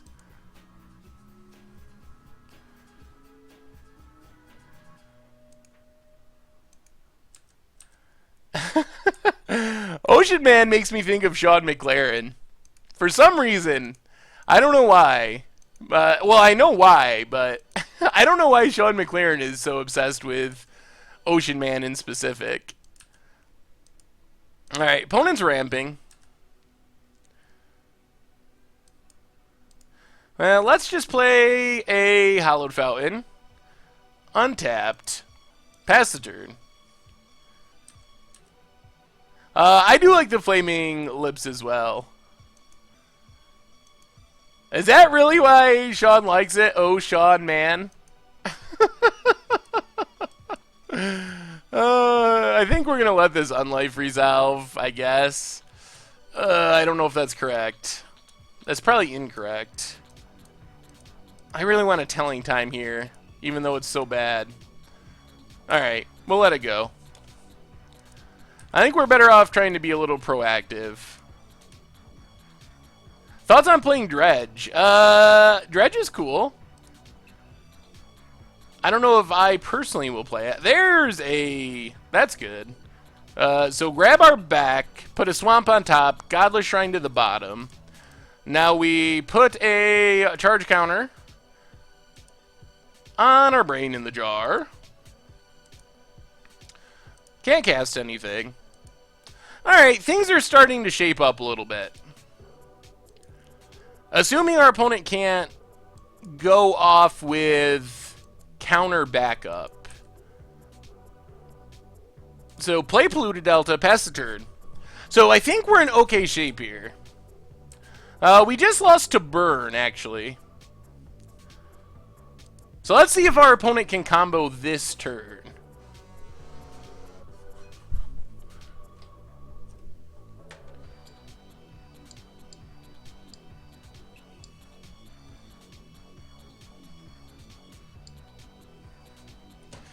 Another Phyrexian Unlife. That doesn't really do anything.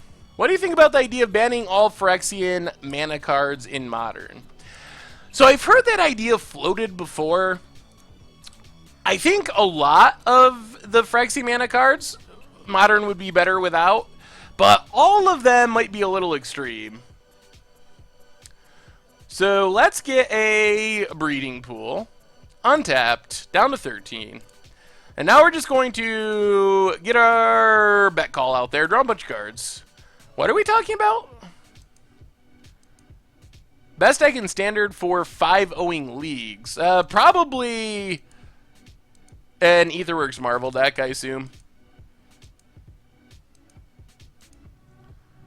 Well, yes. I know I can go off with Pack Backup. I'm just hoping that they don't literally have it in their hand. No, we're not banning blue cards in all formats, Jay Zoller.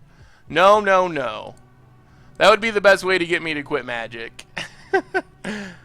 Thoughts on Modern format in general coming into 2017? Do you think Wizards will change some stuff up in order to help out the format? I actually don't think that Modern is in that bad of a place. There's some things I would like to see. I think that Fatal Push is actually a pretty big deal to help slow down the format. Against the odds, Exquisite Blood. That's a good one. I would play Exquisite Blood combo.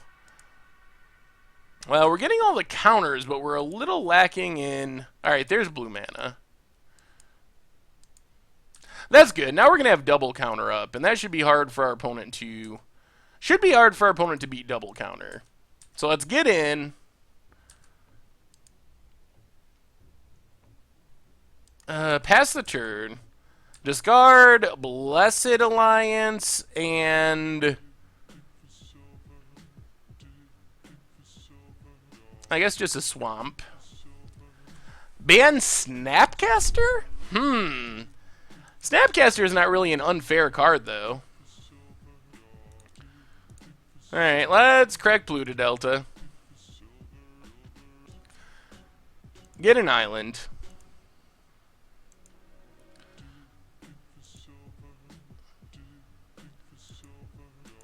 Four, 8. Still worried about our opponent just going off at any time. I guess we can tick up our brain in the jar. Although it's not especially good. Banning Become Immense would be good. I would be down with that. Alright, play a land. Get in with our stuff. Well, I guess I'm just hoping we can win with our birds before our opponent combos off.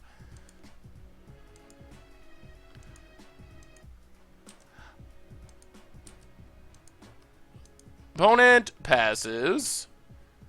Well, let's keep ticking up. If we tick all the way up to 6, we'll be able to cast a Brain in the Jar that way. No banning islands or blue cards. That's not the right way of doing it. Watery Grave, untapped. We just want as much untapped blue mana as possible for all these counters.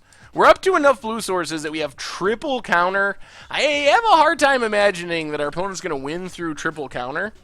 Although, our opponent has those Phyrexian Unlife, so it's going to take us a minute to actually kill our opponent. I think this turn we can scry with Brain in the Jar. We can still have double counter up. If our opponent can win through double counter, then good on them. I think 2 counters is as many as we can leave up. So let's remove some counters. Yeah, let's remove 3 counters for scrying. Bottom.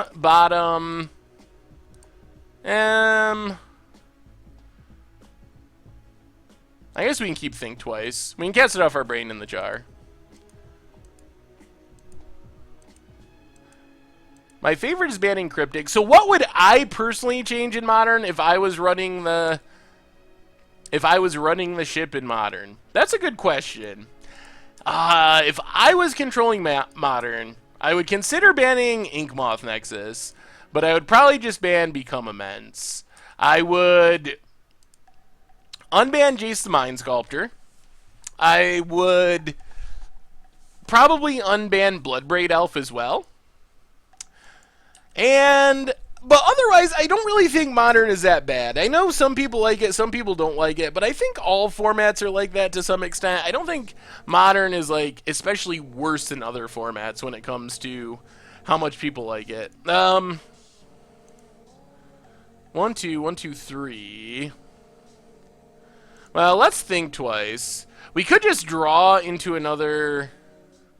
Or not.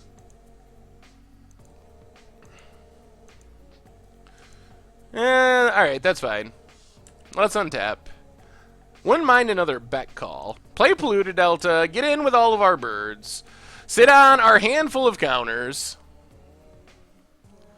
Alright, there's Angel's Grace. Gonna buy our opponent an extra turn since they go to 1. So that's like a whole nother turn before we start doing infect damage. Fatal Push is a new card from Aether Revolt. A 1-mana removal spell, which is... I think it's a really big deal. I did the whole Brewer's Minute this week on Fatal Push, and it is a super good card and really important to Modern. So I think that's going to help slow things down to some extent, because it's a good answer to a lot of the really fast decks that have been somewhat dominant in Modern. Another Angel's Grace, alright. Another Angel's Grace. Godless Shrine, untapped. Pass the turn. I don't know if the spoilers work or not. It's 1 mana, instant speed, 1 black mana, instant speed, destroy a creature, converted mana cost 2 or less, and then it has Revolt, so if a permanent left the battlefield, it destroys a creature with converted mana cost 4 or less instead. But it's such a great answer to Goblin Guides, Infect creatures, all that stuff.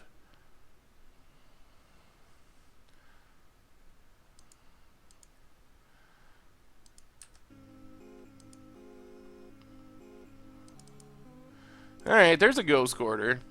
Is this, like, blue-white Ad Nauseum? This is a interesting build of Ad Nauseum. The counterspell is actually pretty exciting. The Mana Leak counterspell?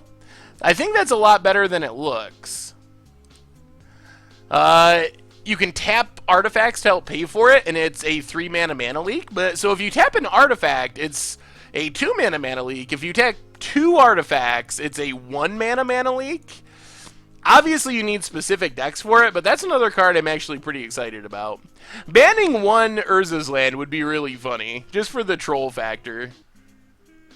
I think that restricted lists add too much needless complexity. Alright, there's Ad Nauseum. So we need to start by logic knotting.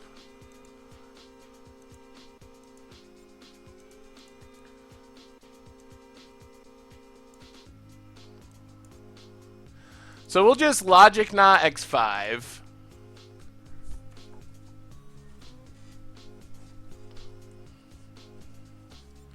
Opponent has Pact of Negation. So we will let Pact of Negation resolve. And then we will... Do they have like 3 Pact of Negations? We will deprive, picking up a Ghost Quarter.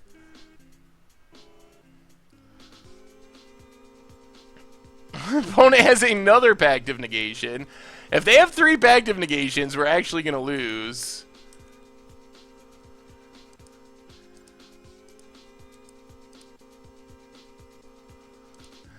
And then deprive, picking up an Eyelid. Oh, thank God! And then we'll fuse our bet call. Draws us some new cards. Whoa, that was quite the counter war. But we survived. And now I think our opponent's just going to lose on their own upkeep. Oh, we got them with their own packs. I think, just to send a message, I think we're just going to pass. Yeah, I think we have to. We got to send the message. Discard Raid in the jar. Island. Have fun paying for those pack triggers, opponent. Oh, goodness. They've already used 2 Angel's Graces. And our opponent scoops it up.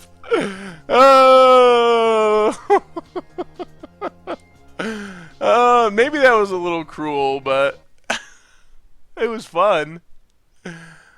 Yeah, I mean, we would have just killed him if we attacked, but that we did it on purpose that way. All right. So I think we bring in more counters. Commandeer is actually kind of funny as well.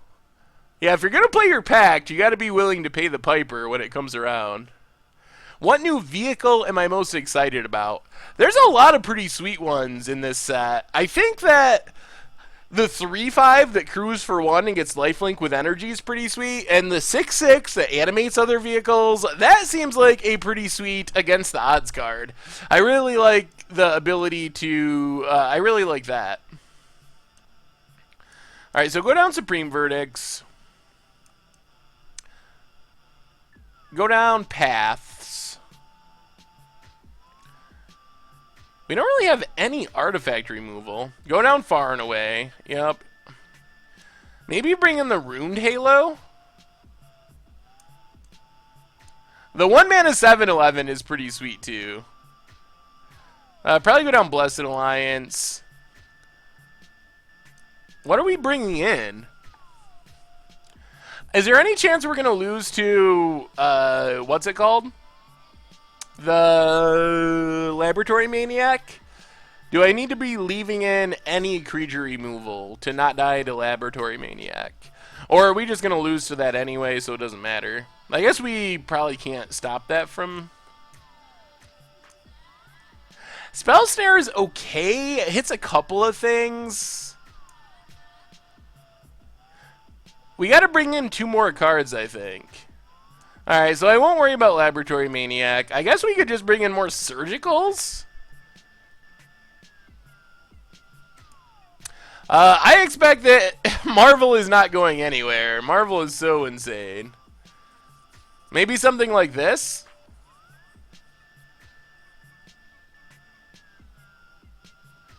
Alright, let's try it like this.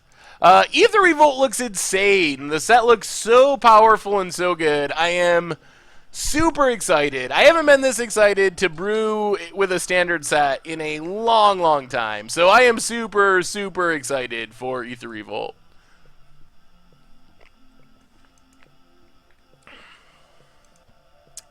I don't know about Engineered Explosives. Maybe it's good enough just fighting over the mana artifacts. Yeah, I think you're right. I think our best path to victory is not letting our opponent resolve in Ad Nauseum. Brain in the Jar is going to be alright here. And we do have a counter. Hopefully we'll find more. Ban Brain in the Jar? Brain isn't that good. So our opponent's got Lotus Bloom ticking down. Certain Visions. Top and bottom. Uh-oh. That's a Beseiju. We might have to find a Ghost Quarter for that. Well, let's just Brain. Pass the turn. With this Beseiju, we almost have to counter this Lotus Bloom, I think. Opponent passes. Another Brain. Well, let's play Plains, pass the turn. So I think we have to counter Lotus Bloom and then hope we can find a Ghost Quarter. Yeah, the red expertise is pretty powerful looking.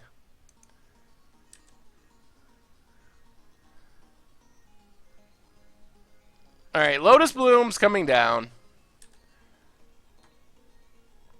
We got to try to counter it, because we can't counter Ad Nauseum because of Beseiju.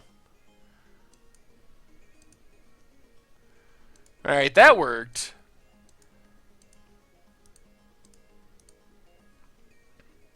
Tick up our Brain.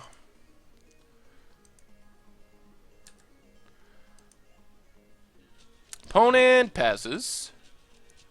Oh, there's our bet call. Alright, pass the turn. I mean, we could just die at pretty much any moment, but we do have the ability to bet call, and hopefully that finds us stuff to disrupt our opponent. Would really not mind finding a Ghost Quarter.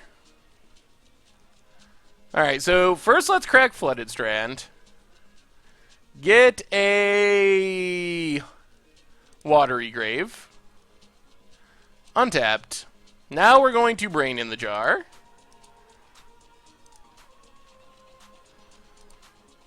Fuse our bet call. Draw 4. Plains. Come on, Ghost Quarter, if we're going to draw lands.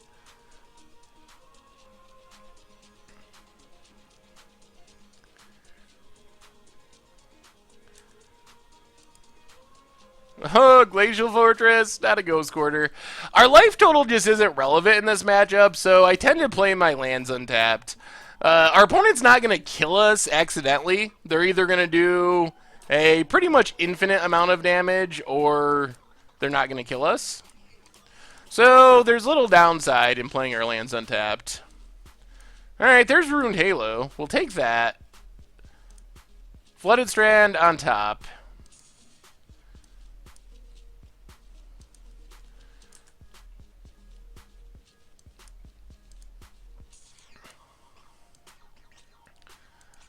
Oh, what's our plan now? Play an island. Get in with our birds.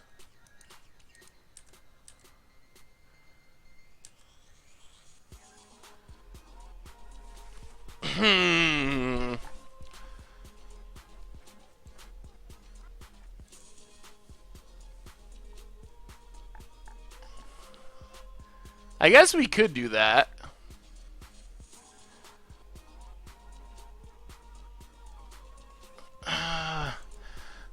Yeah, let's just pass here. I think that's fine. Not gonna Halo yet. Discard the planes. Does our opponent have the combo? Looks like not quite yet.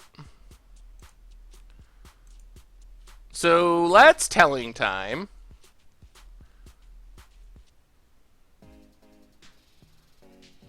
Goodness. Well, there's a Ghost Quarter. Ghost Quarter in hand. Other stuff on top.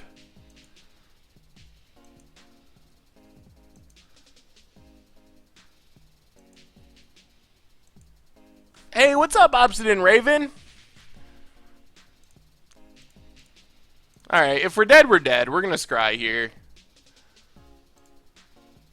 It's not like we encounter anything anyway, because they have Beseju, so if we're dead, we're gonna be dead either way. So put the delta to the bottom. Well, apparently we're not dead quite yet. Oh, in a logic knot. Alright. Things are shaping up. So we get a Ghost Quarter, which means we get to just kill this Beseju. Whew! Alright, at least now our counters are actually live. That's a huge deal. Counters are live. Our opponent failed to find a basic land. So we got the Strip Mine? Alright, things are coming up. Things are coming up Saffron at the moment.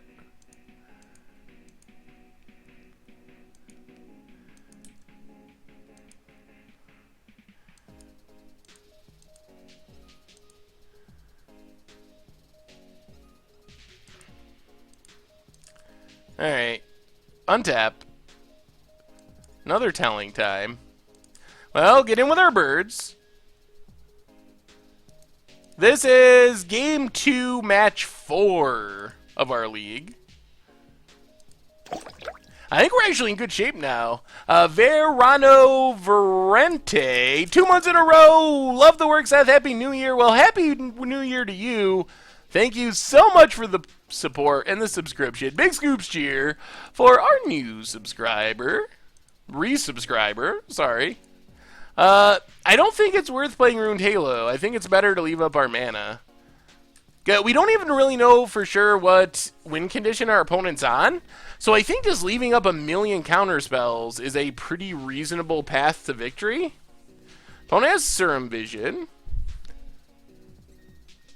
The deck is super spicy, Dinotron. I really like this list. Yeah, make sure you're still following or something. I gotta look into that, because I've heard other people say they haven't been getting the notifications too. There's a Prism. Well, let's Spell Snare that. We don't have many targets, so we might as well. Did I...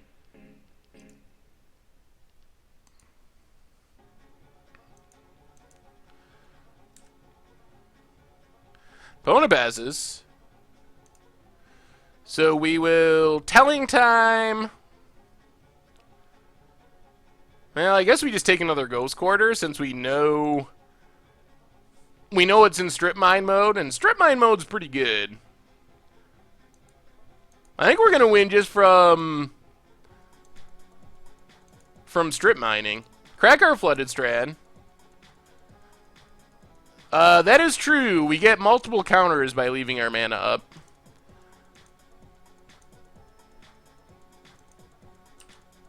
Untap. Esper Charm. Alright, let's get in with our birds. Strip mine our opponent. I think we just strip mine the basic plains, because that's the land that lets our opponent cast Angel's Grace to fizzle our attack next turn. Opponent taps it, sure. Yeah, I think we're in good shape here. The bird beats are getting it done. Alright, pass turn. And if our opponent adds white mana with Gemstone Mine, they lose their Gemstone Mine. So they don't actually even have enough mana to combo off. So I'm pretty sure we're in great shape here. Alright, sleight of hand. Can resolve. Yeah, Strip Mine is a real magic card. Ghost Quarter is so good when it's Strip Mine. And our opponent scoops it up. Ooh, alright. Well, the 5-0 dream is off the table, but the 4-1 dream with Esper Birdbrain. Our only loss so far has been to Burn, of all things. So far the deck has actually felt really good. I've been pretty happy with how this has been working. We've even been winning matches without Brain in the Jar, just hard casting our Beck calls. So I've been pretty impressed with this so far. 4-1 means treasure chests. I mean, we already got a treasure chest, but more treasure chests would be sweet. Oh yeah, reminder, if you're looking for another way to support the channel or the site, check out the merch page on mtggoldfish.com. Tokens, t-shirts, playmats, tons of sweet stuff, so check it out. If you're looking for some late holiday gifts, maybe you forgot to get someone a gift.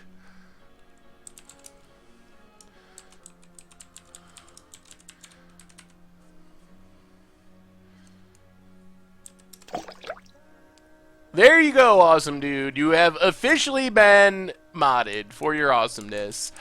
Saley Just, welcome to the Fishbowl, and thank you for your subscription. Big scoops cheer for our new subscriber. We have quite the Momir list going on. Yeah, and at the rate we get through Momir, which is like 1 or 2 a week, that list is going to take a while to get through. Alright, we won the die roll. We get to play first. The sleeves are made for us by Legion Games. Thank you, awesome dude, for being awesome. They're the same people that make, like, Star City Games sleeves. Alright, what do we... this hand does not do much. If it's a Supreme Verdict matchup, it's good. Otherwise, it doesn't do good. It doesn't do much. Alright, let's mulligan. Oh! Punished, punished, punished. Mulliganing, that's why I never mulligan. Mulliganing makes things go from bad to worse. Life lessons on the stream. Alright, well, as far as 5-hand cards go... 5-card hands go. This one is actually pretty absurd because we can just play a turn 2 Brain and then hopefully bet call. So if this Brain in the Jar resolves, our opponent probes.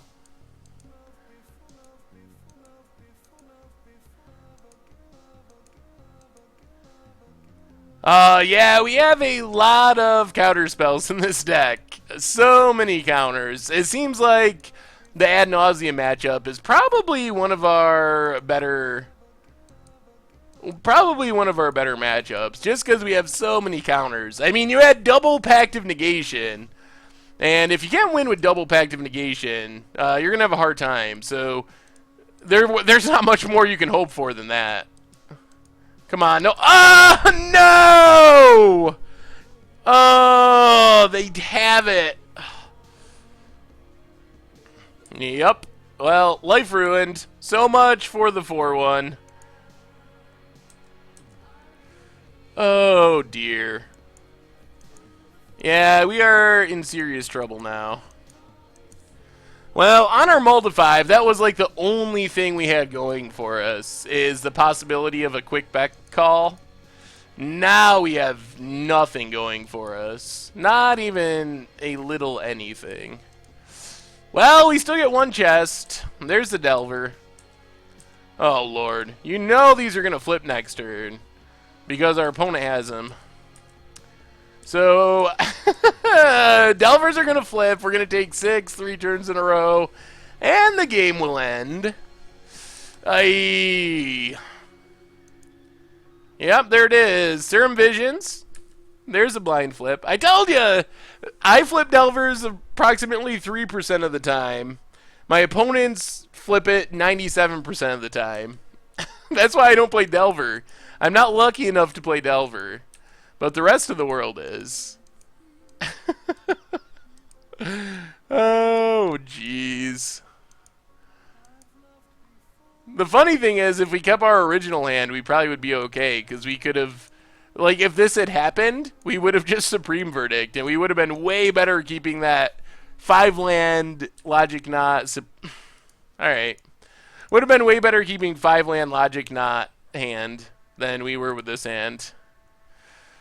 Oh, boy. Spell Snare, eh? Alright, how do we sideboard against this? Ruined Halo for Delver?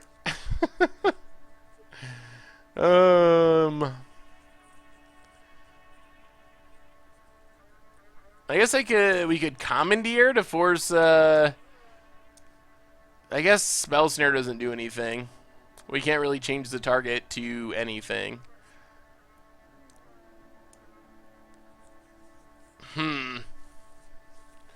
Yeah, I mean, Timely's good. I'm fine with Timely. Dispel could help us force through our stuff. Surgical Extraction, probably not super necessary.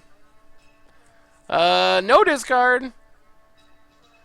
Just these telling times, which drive me insane. If you play the list, switch out the telling times for Anticipates, please. Or Serum Visions or something. Oh, man, I hate these telling times. What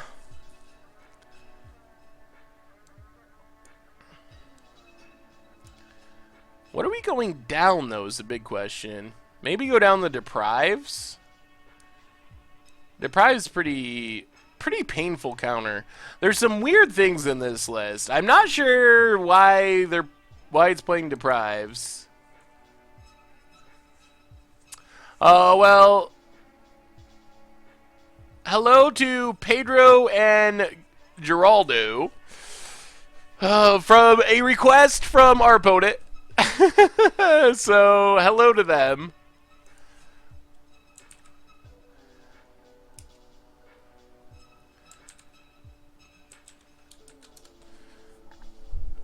Yeah, anything over telling time.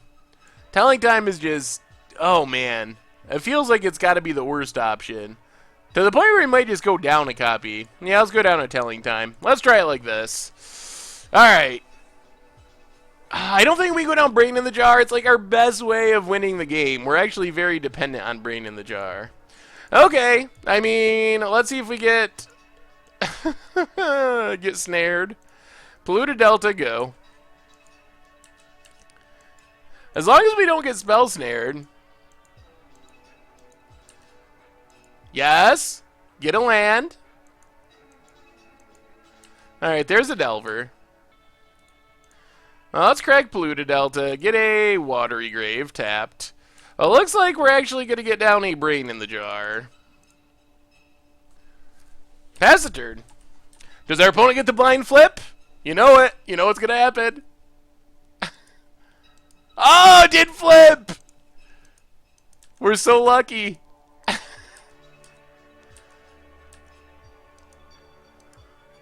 Opponent cracks Polluted Delta. Watery Grave untapped. And Young Pyromancer. There's a land.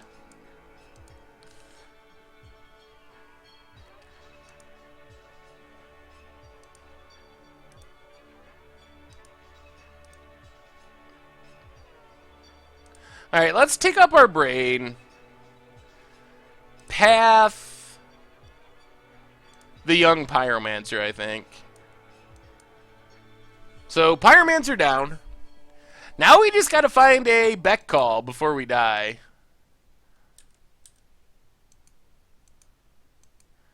The deck isn't as janky as you would think. It actually has been... Whoa! 2 in a row! Oh, man, this is like the luckiest night of my life. What's up, Ale? 2 turns without Delver flipping. What is this world coming to? Opponent mills some stuff. Gets in 4-1 with the Delver. Well, let's think twice. If our opponent wants to counter our think twice, that's fine. Yeah, they do.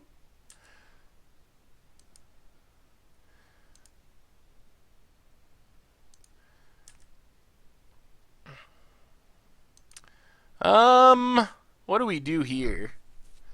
Just pass the turn? Well, let's play another Brain in the Jar. And pass the turn. We can negate off Brain in the Jar if we need to. Hopefully our opponent doesn't find Colligan's Command. That would be bad.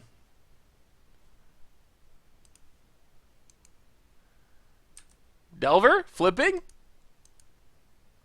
Alright, there's the flip with the Syrup Visions.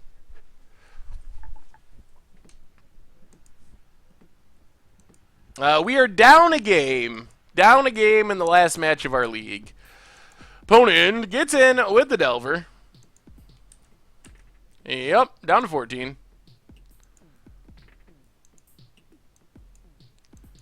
Serum Visions. Well, we're going to try to counter this. Because I want to tick up this Brain anyway.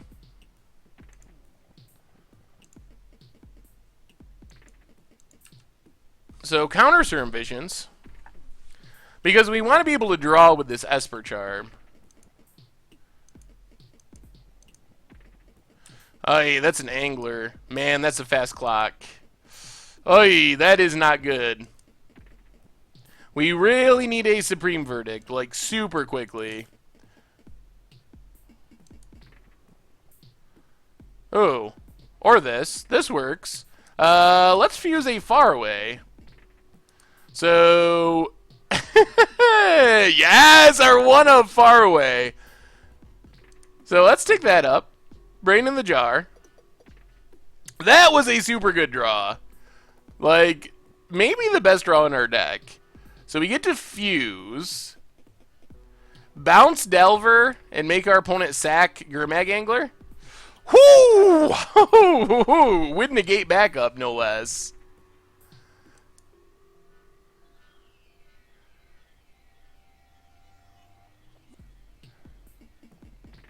Opponent dispels. Well, unfortunately, we're just going to have to negate the dispel.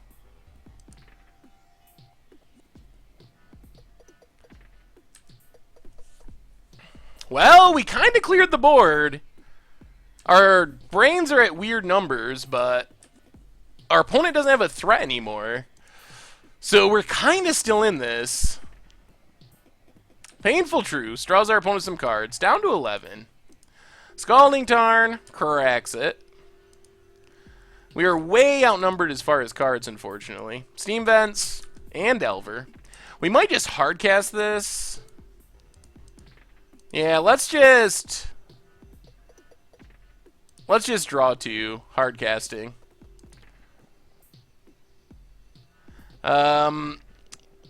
Play Flooded Strand. Pass the turn. Oh, that wasn't too good.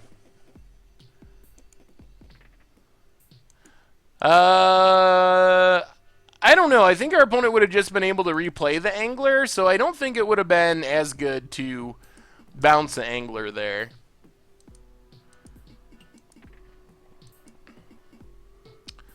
There's Spire Bluff.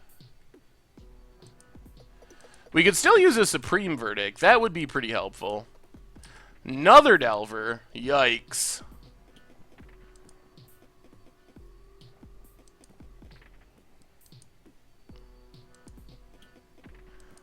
I think we might... Oh, and a Tassiger. Jeez, we really need a Supreme Verdict. Well, crack Flooded Strand. Get a... Island. Tick up this Brain in the Jar. Can't cast anything. Come on, Supreme Verdict. Polluted Delta.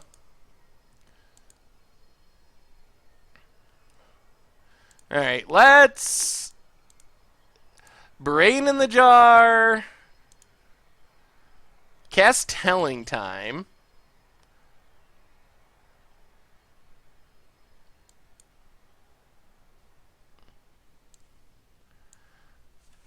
Ay. We might just be dead. Esper Charm goes to hand. Doesn't matter because we're going to shuffle this stuff away. Play Polluted Delta. Crack Polluted Delta. Get an island. Esper Charm. Draw 2. Pass the turn. Oh, we couldn't find it. We couldn't find it. We could have found it.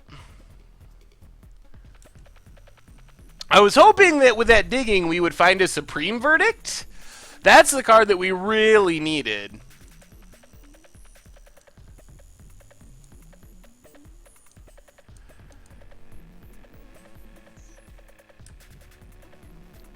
Alright, we take a huge hit. Well, we might just be dead to burn. Down to 5. That's a pretty low life total. That's Bolt Snap Bolt range. Our opponent did not flip, so we're still technically alive. Alright, Spell Snare, Collector Brutality. There's a Snapcaster for Dispel.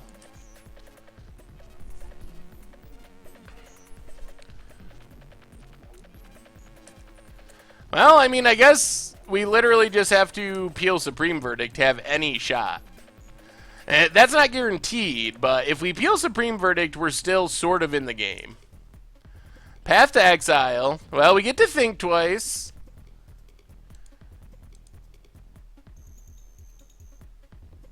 And...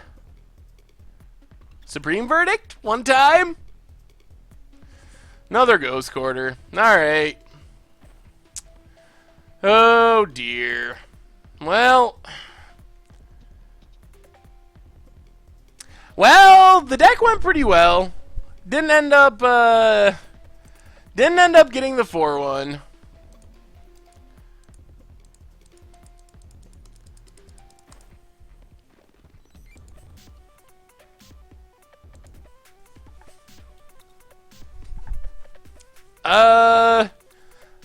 I don't know if scrying on the upkeep is better than think twicing.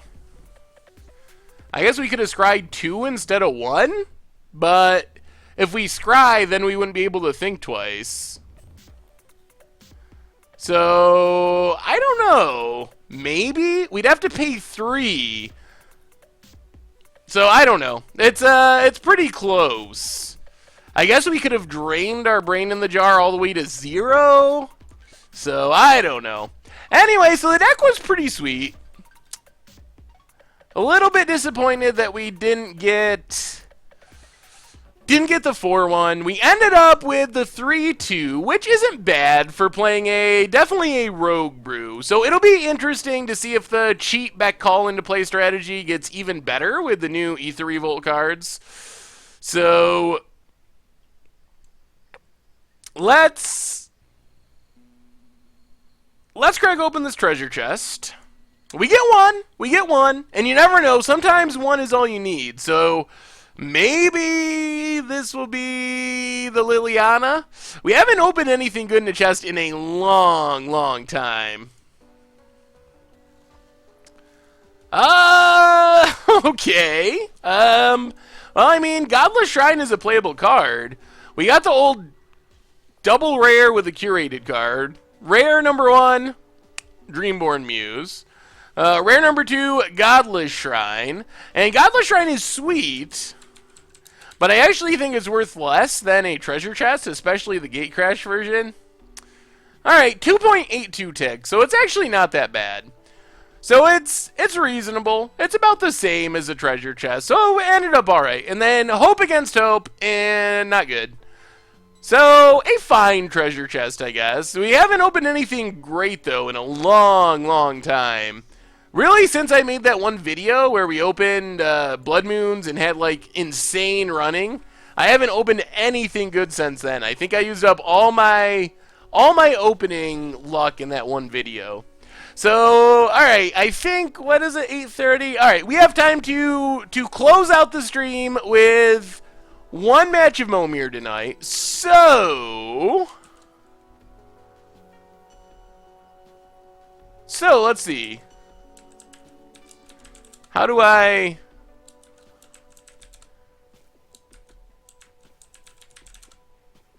Alright, Momir list. Alright, there's Cracky. Cracky Senior. He is here. So, Cracky Senior is here for a game of Momir at the top of the list. That means next time, Timothy, you are moving up a slot on the list. So you're next, followed by Julian Miles, Count Black. But tonight is Cracky Senior's night. So let me pull up the Momir overlay. The Momir lay, as we say. Momir?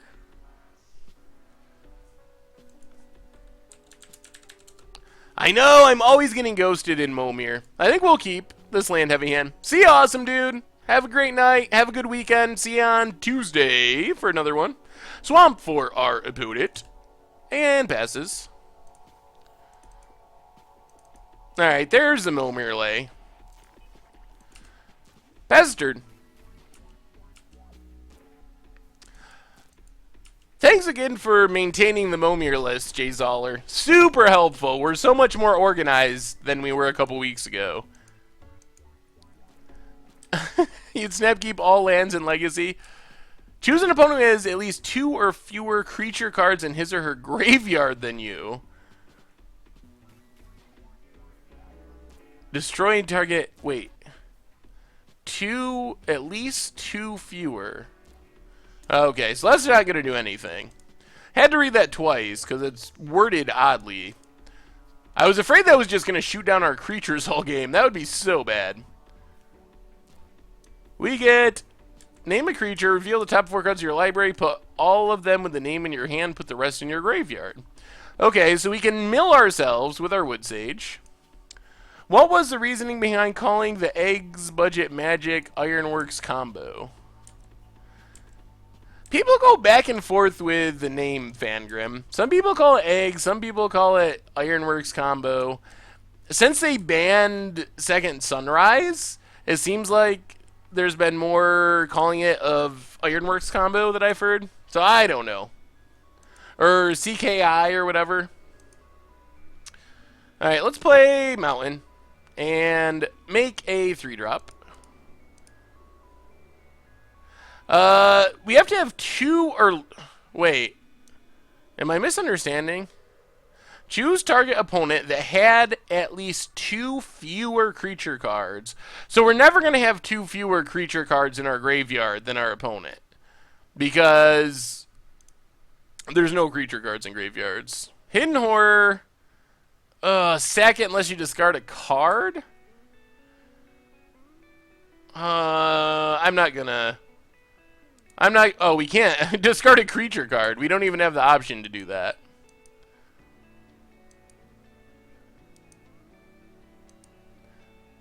Yeah, we could just self-mill ourselves. I don't think there's any... Oh, no. Tajik. Yikes. Indestructible. When it attacks with at least 2 other creatures, it becomes a 7/7. That's going to probably start happening next turn. We might just lose to Tajik, actually.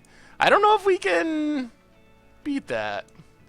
And we get Dross Crocodile, a 5/1 4/4. So fragile. You... Gets killed by a gut shot. I guess a crocodile's weakness is probably its soft underbelly. So it kind of makes sense flavor-wise that it would die to a gut shot. Unfortunately, it can't even block our opponent's 2-drop profitably. Pretty sad. Yeah, I think we might get run over here. Huh. Tajik, pretty good. 3-3 Mountain Walk. Oh, dear. Opponent.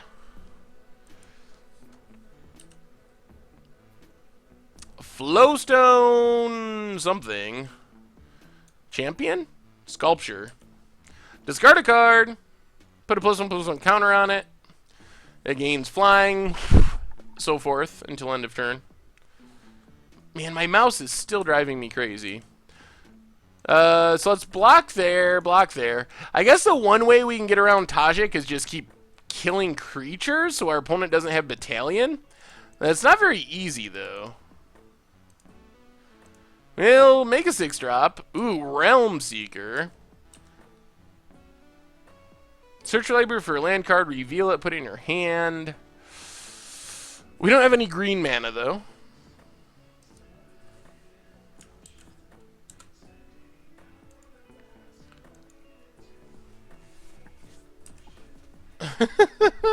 Yep. Opponent discards a card. Gonna give that flying. I guess we just lose to that then. Unless we hit a flyer. So we take 4 in the air. So I guess we have to hit a flyer this exact turn or we're dead.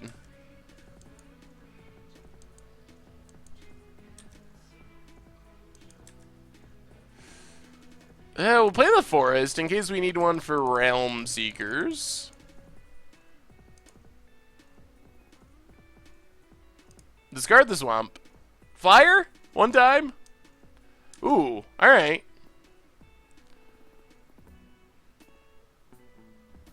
Oh, beginning your upkeep, each player loses a life? Ugh. That's not good.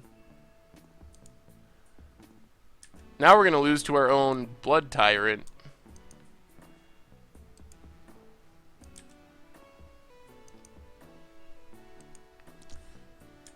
Well, pestered.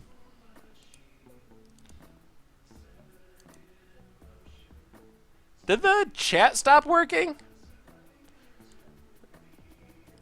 I'm sort of wondering. Because I haven't seen any messages in the chat. Maybe everyone just got really quiet. Tyrant of Discord. When it enters the battlefield, target opponent chooses a permanent, controls at random, and sacrifices it. If a non-land permanent is sacrificed that way, repeat the process? Oh, so eventually it's going to hit a land. I see. Alright, opponent passes. We get drained.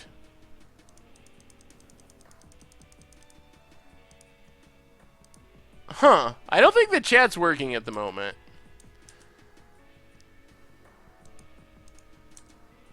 Because I can't see it. It's like not loading. What's going on, Twitch? You're ruining our Momir game. I thought everyone was just being really quiet. Because there were like no messages for a long time. So I thought maybe everyone just stopped talking, but that doesn't make much sense. And now I tried to reload and it won't reload. But the video's still working. So I'm guessing it's just a Twitch error. Minion of Lursak. So if you're saying stuff in the chat, I can't read it right now. It's just spinning around and around. Here's a big attack. No attack.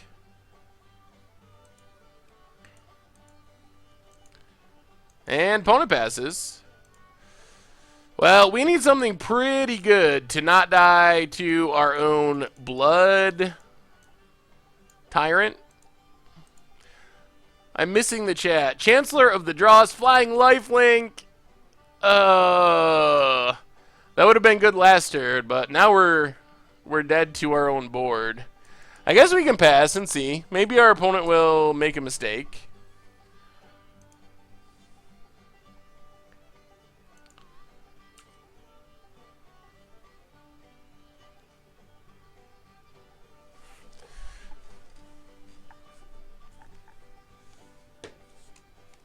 Yeah, I don't know, Cracky Senior. I don't know. I can't even see it. I tried to reload and it's just spinning around and around.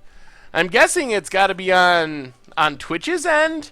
So I'm sorry, everyone. If you're typing to me and asking me questions, I'm not ignoring you. I promise I'm not. I just literally cannot see the chat right now. And our opponent passes, so we lose on our upkeep to our own Blood Tyrant. Pretty tyrannical.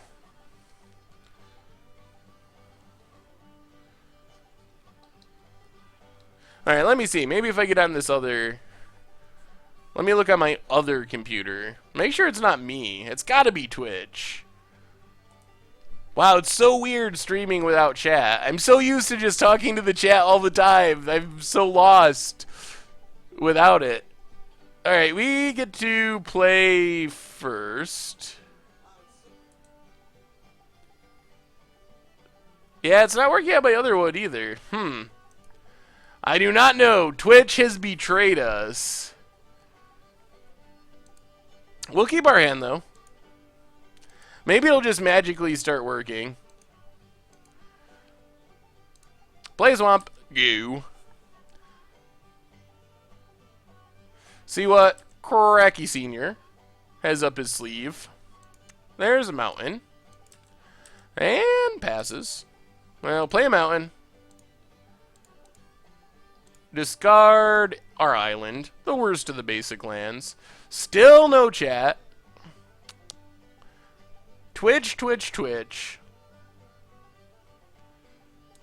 We get a Devil Thorn Fox. Just a 3-1. 4-2.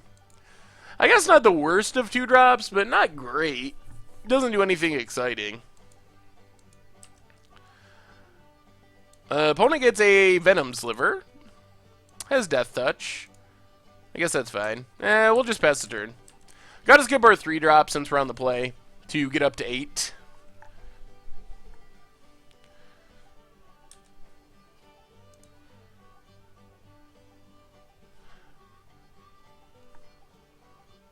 Ah, okay. Thank you, Squid Labs. So Squid Labs came through. Twitch chat servers are down. So that's why... This is why you don't play Plains, because this thing would planeswalk us to death. Hopefully we don't get any scarecrows. So that's why I can't actually see your messages. So I'm assuming, since our servers are down, probably for the rest of the stream, I just won't be able to see your chat. So if you're asking me questions or anything... I can't see them. I can't answer. So just enjoy this game of Momir against Cracky Senior, and hopefully Twitch gets their stuff together at some point. Gloom Drifter. 2-2. Wow, we had this one last game. What are the odds that the same random old card shows up especially a 4-drop, shows up 2 games in a row? There's so many 4-drops available. The odds have got to be pretty slim. Alright, let's discard an island. When enters the battlefield, deals 3 damage to a creature you control. Well, I guess it kills our own Devil Thorn Fox.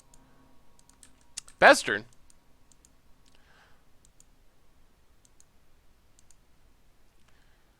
Opponent. Oh, good at getting the flyers. Oh, Dementia Bat. That's actually really bad. Discarding 2 cards is pretty annoying.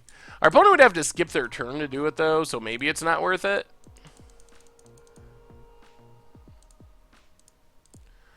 Discard a plains. Ooh, commander time. As long as you control commander, gets +2/+2, and other creatures you control have trample. Feels pretty bad to make this trade, but I think it's worth it.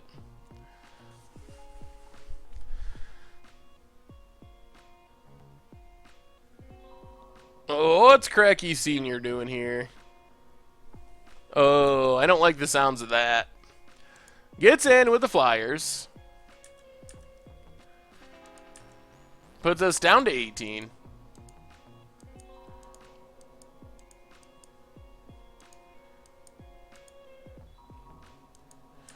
Oh, yep. That's pretty bad.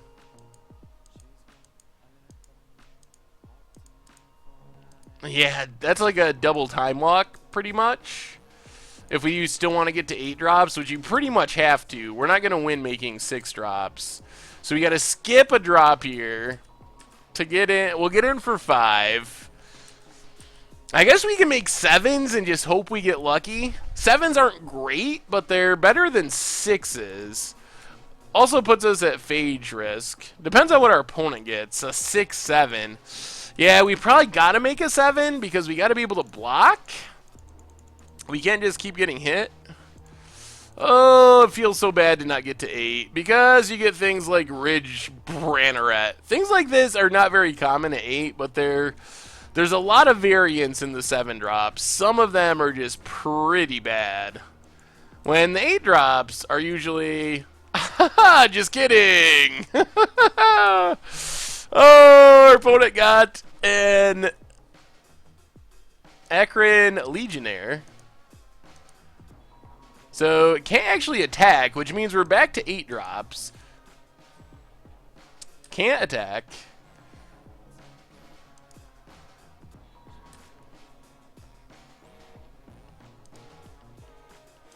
Oh, man. Do we trade here? We probably should. Yeah, let's trade. At least we got back to 8 drops because of that without getting hit too hard. So now we're kind of back on track. Although we got a Meosian, which is not a good one. This Axebane Stag is actually still kind of dominating the board at this point. Opponent. Ghoul Tree. Big old 10-10.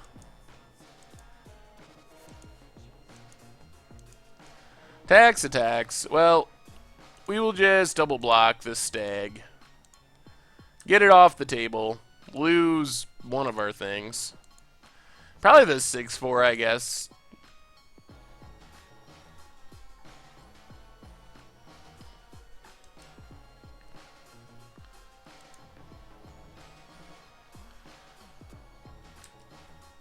Alright, well, come on, 8 drops. Come on, Worth. Give us some love. We need something to get us back in this game. Nicole Bolas, not the something we were looking for. Gonna die on our next upkeep. We're gonna need the point where we need Bounce Kraken. Bounce-a-puss. I guess it's not even a real octopus. This works out, I guess. We get to... We're going to be empty boarded, but we do get to get rid of the Ghoul Tree.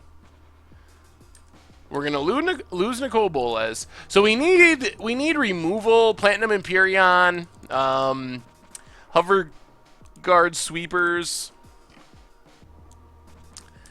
At the beginning of your end step, you gain 3 life if it's untapped. Otherwise, opponent loses 3 life. I guess that's sort of helpful. Our opponent whiffing would also be helpful. Oh, they got the Legionnaire again. Wow. All right. We are back. We are back in business. Gaining life, making creatures.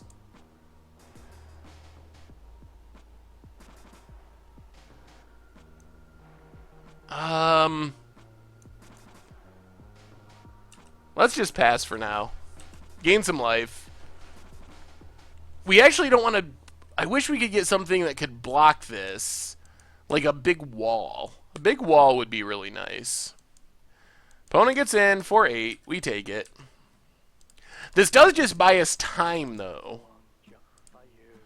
To find something... Ooh, like Woodfall Primus. Not bad.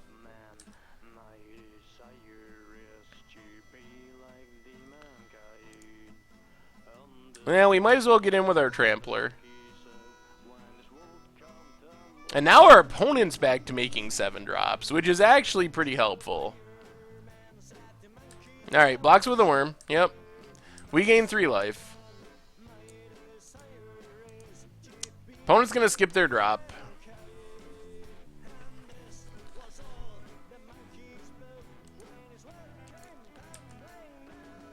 It's monkey time. Opponent passes. Interesting.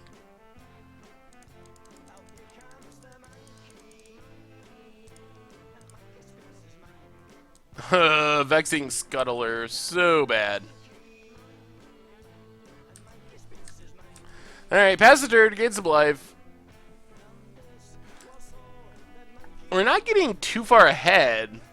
We're not dying, which is good because of this Legionnaire, but... Oh, no. That's a good one. That might just kill us, actually. That can actually just kill the Legionnaire. Oh. That's a good one. 2. Reasonably good.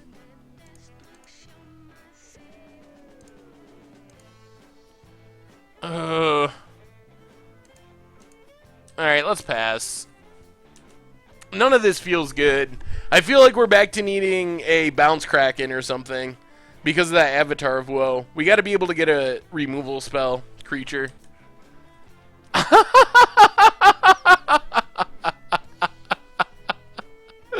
Oh, 3 in a game. Oh, it's like the worst 8-drop. Oh, Cracky Senior, you have some bad luck. I've almost never seen anyone with luck that bad. That is pretty amazing.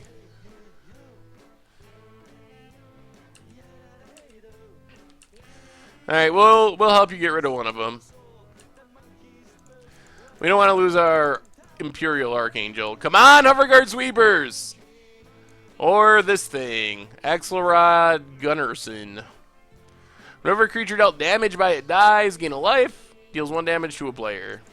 Well, we're all the way back up to 23 thanks to our Sphinx. Opponent's going to kill our Sphinx.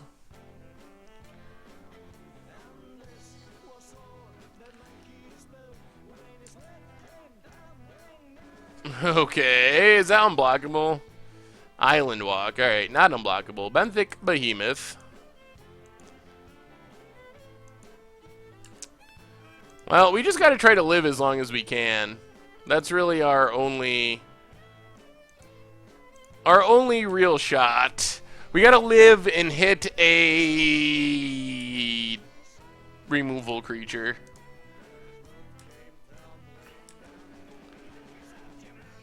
Platinum, so Imperial Archangel buys us 1 turn.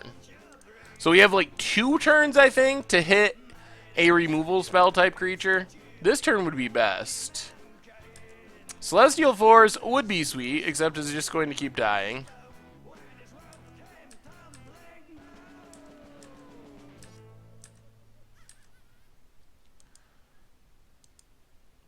So we get a free turn here, but we're getting to the point where we gotta hit it this turn. Another Ghoul Tree. Our opponent is remarkably consistent with the 8 drops that they get.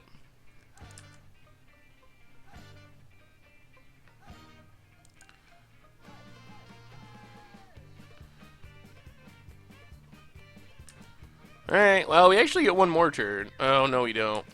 Maybe we do. Yep. Alright. There goes. Alright, this is it. We need Bounce Kraken right now. Last time. Last chance. Oh, and it's a Ghoul Tree. Do we even live another turn? Kills it 10, 7, 8. No, not even close. Well, Cracky Senior, good game, good game, good game. Oh, Momir, you're a harsh mistress. Thanks for the match, Cracky Senior. Well, everyone, I still can't see the chat, so I still can't talk to you, and it's so weird, but anyway, since there's no chat, I guess that's all for tonight, so I guess we'll do the reminders verbally, so if you want to check out this stream, or any old streams, make sure to check out the MTG Goldfish Replay YouTube, and if you're looking for a way to support the site, check out the merch page, get a playmat or a t-shirt or some signed tokens or something. Anyway, We got this or that magic coming out tonight with me and Tomer, all the normal stuff, articles and whatnot over the weekend, some cool stuff like that. And then we will be back on Tuesday, 7 p.m. Eastern Time, with another stream, having some more fun. Hopefully by that time, Twitch will have figured their stuff out. So we finished tonight going 3-2 in our league, and for playing Esper, Brain in the Jar with Bet Call, I was pretty happy with the results. A little disappointed. I felt like our losses could have went better, but not a bad result for a pretty rogue deck. And it was pretty fun to play. Drawing forward, making 4 tokens is really insane. I'll be excited to revisit that deck after Ether Revolt is out. So we'll play something else sweet on Tuesday, I'm sure. Anyway, in the meantime, everyone, have an awesome weekend. Thank you so much for all the subs and hanging out. I'm sorry I can't see your messages and talk to you because the chat's down, but hopefully it'll be fixed by Tuesday. Anyway, thanks again for being awesome and for all the support. And have a great weekend, and I will talk to you soon.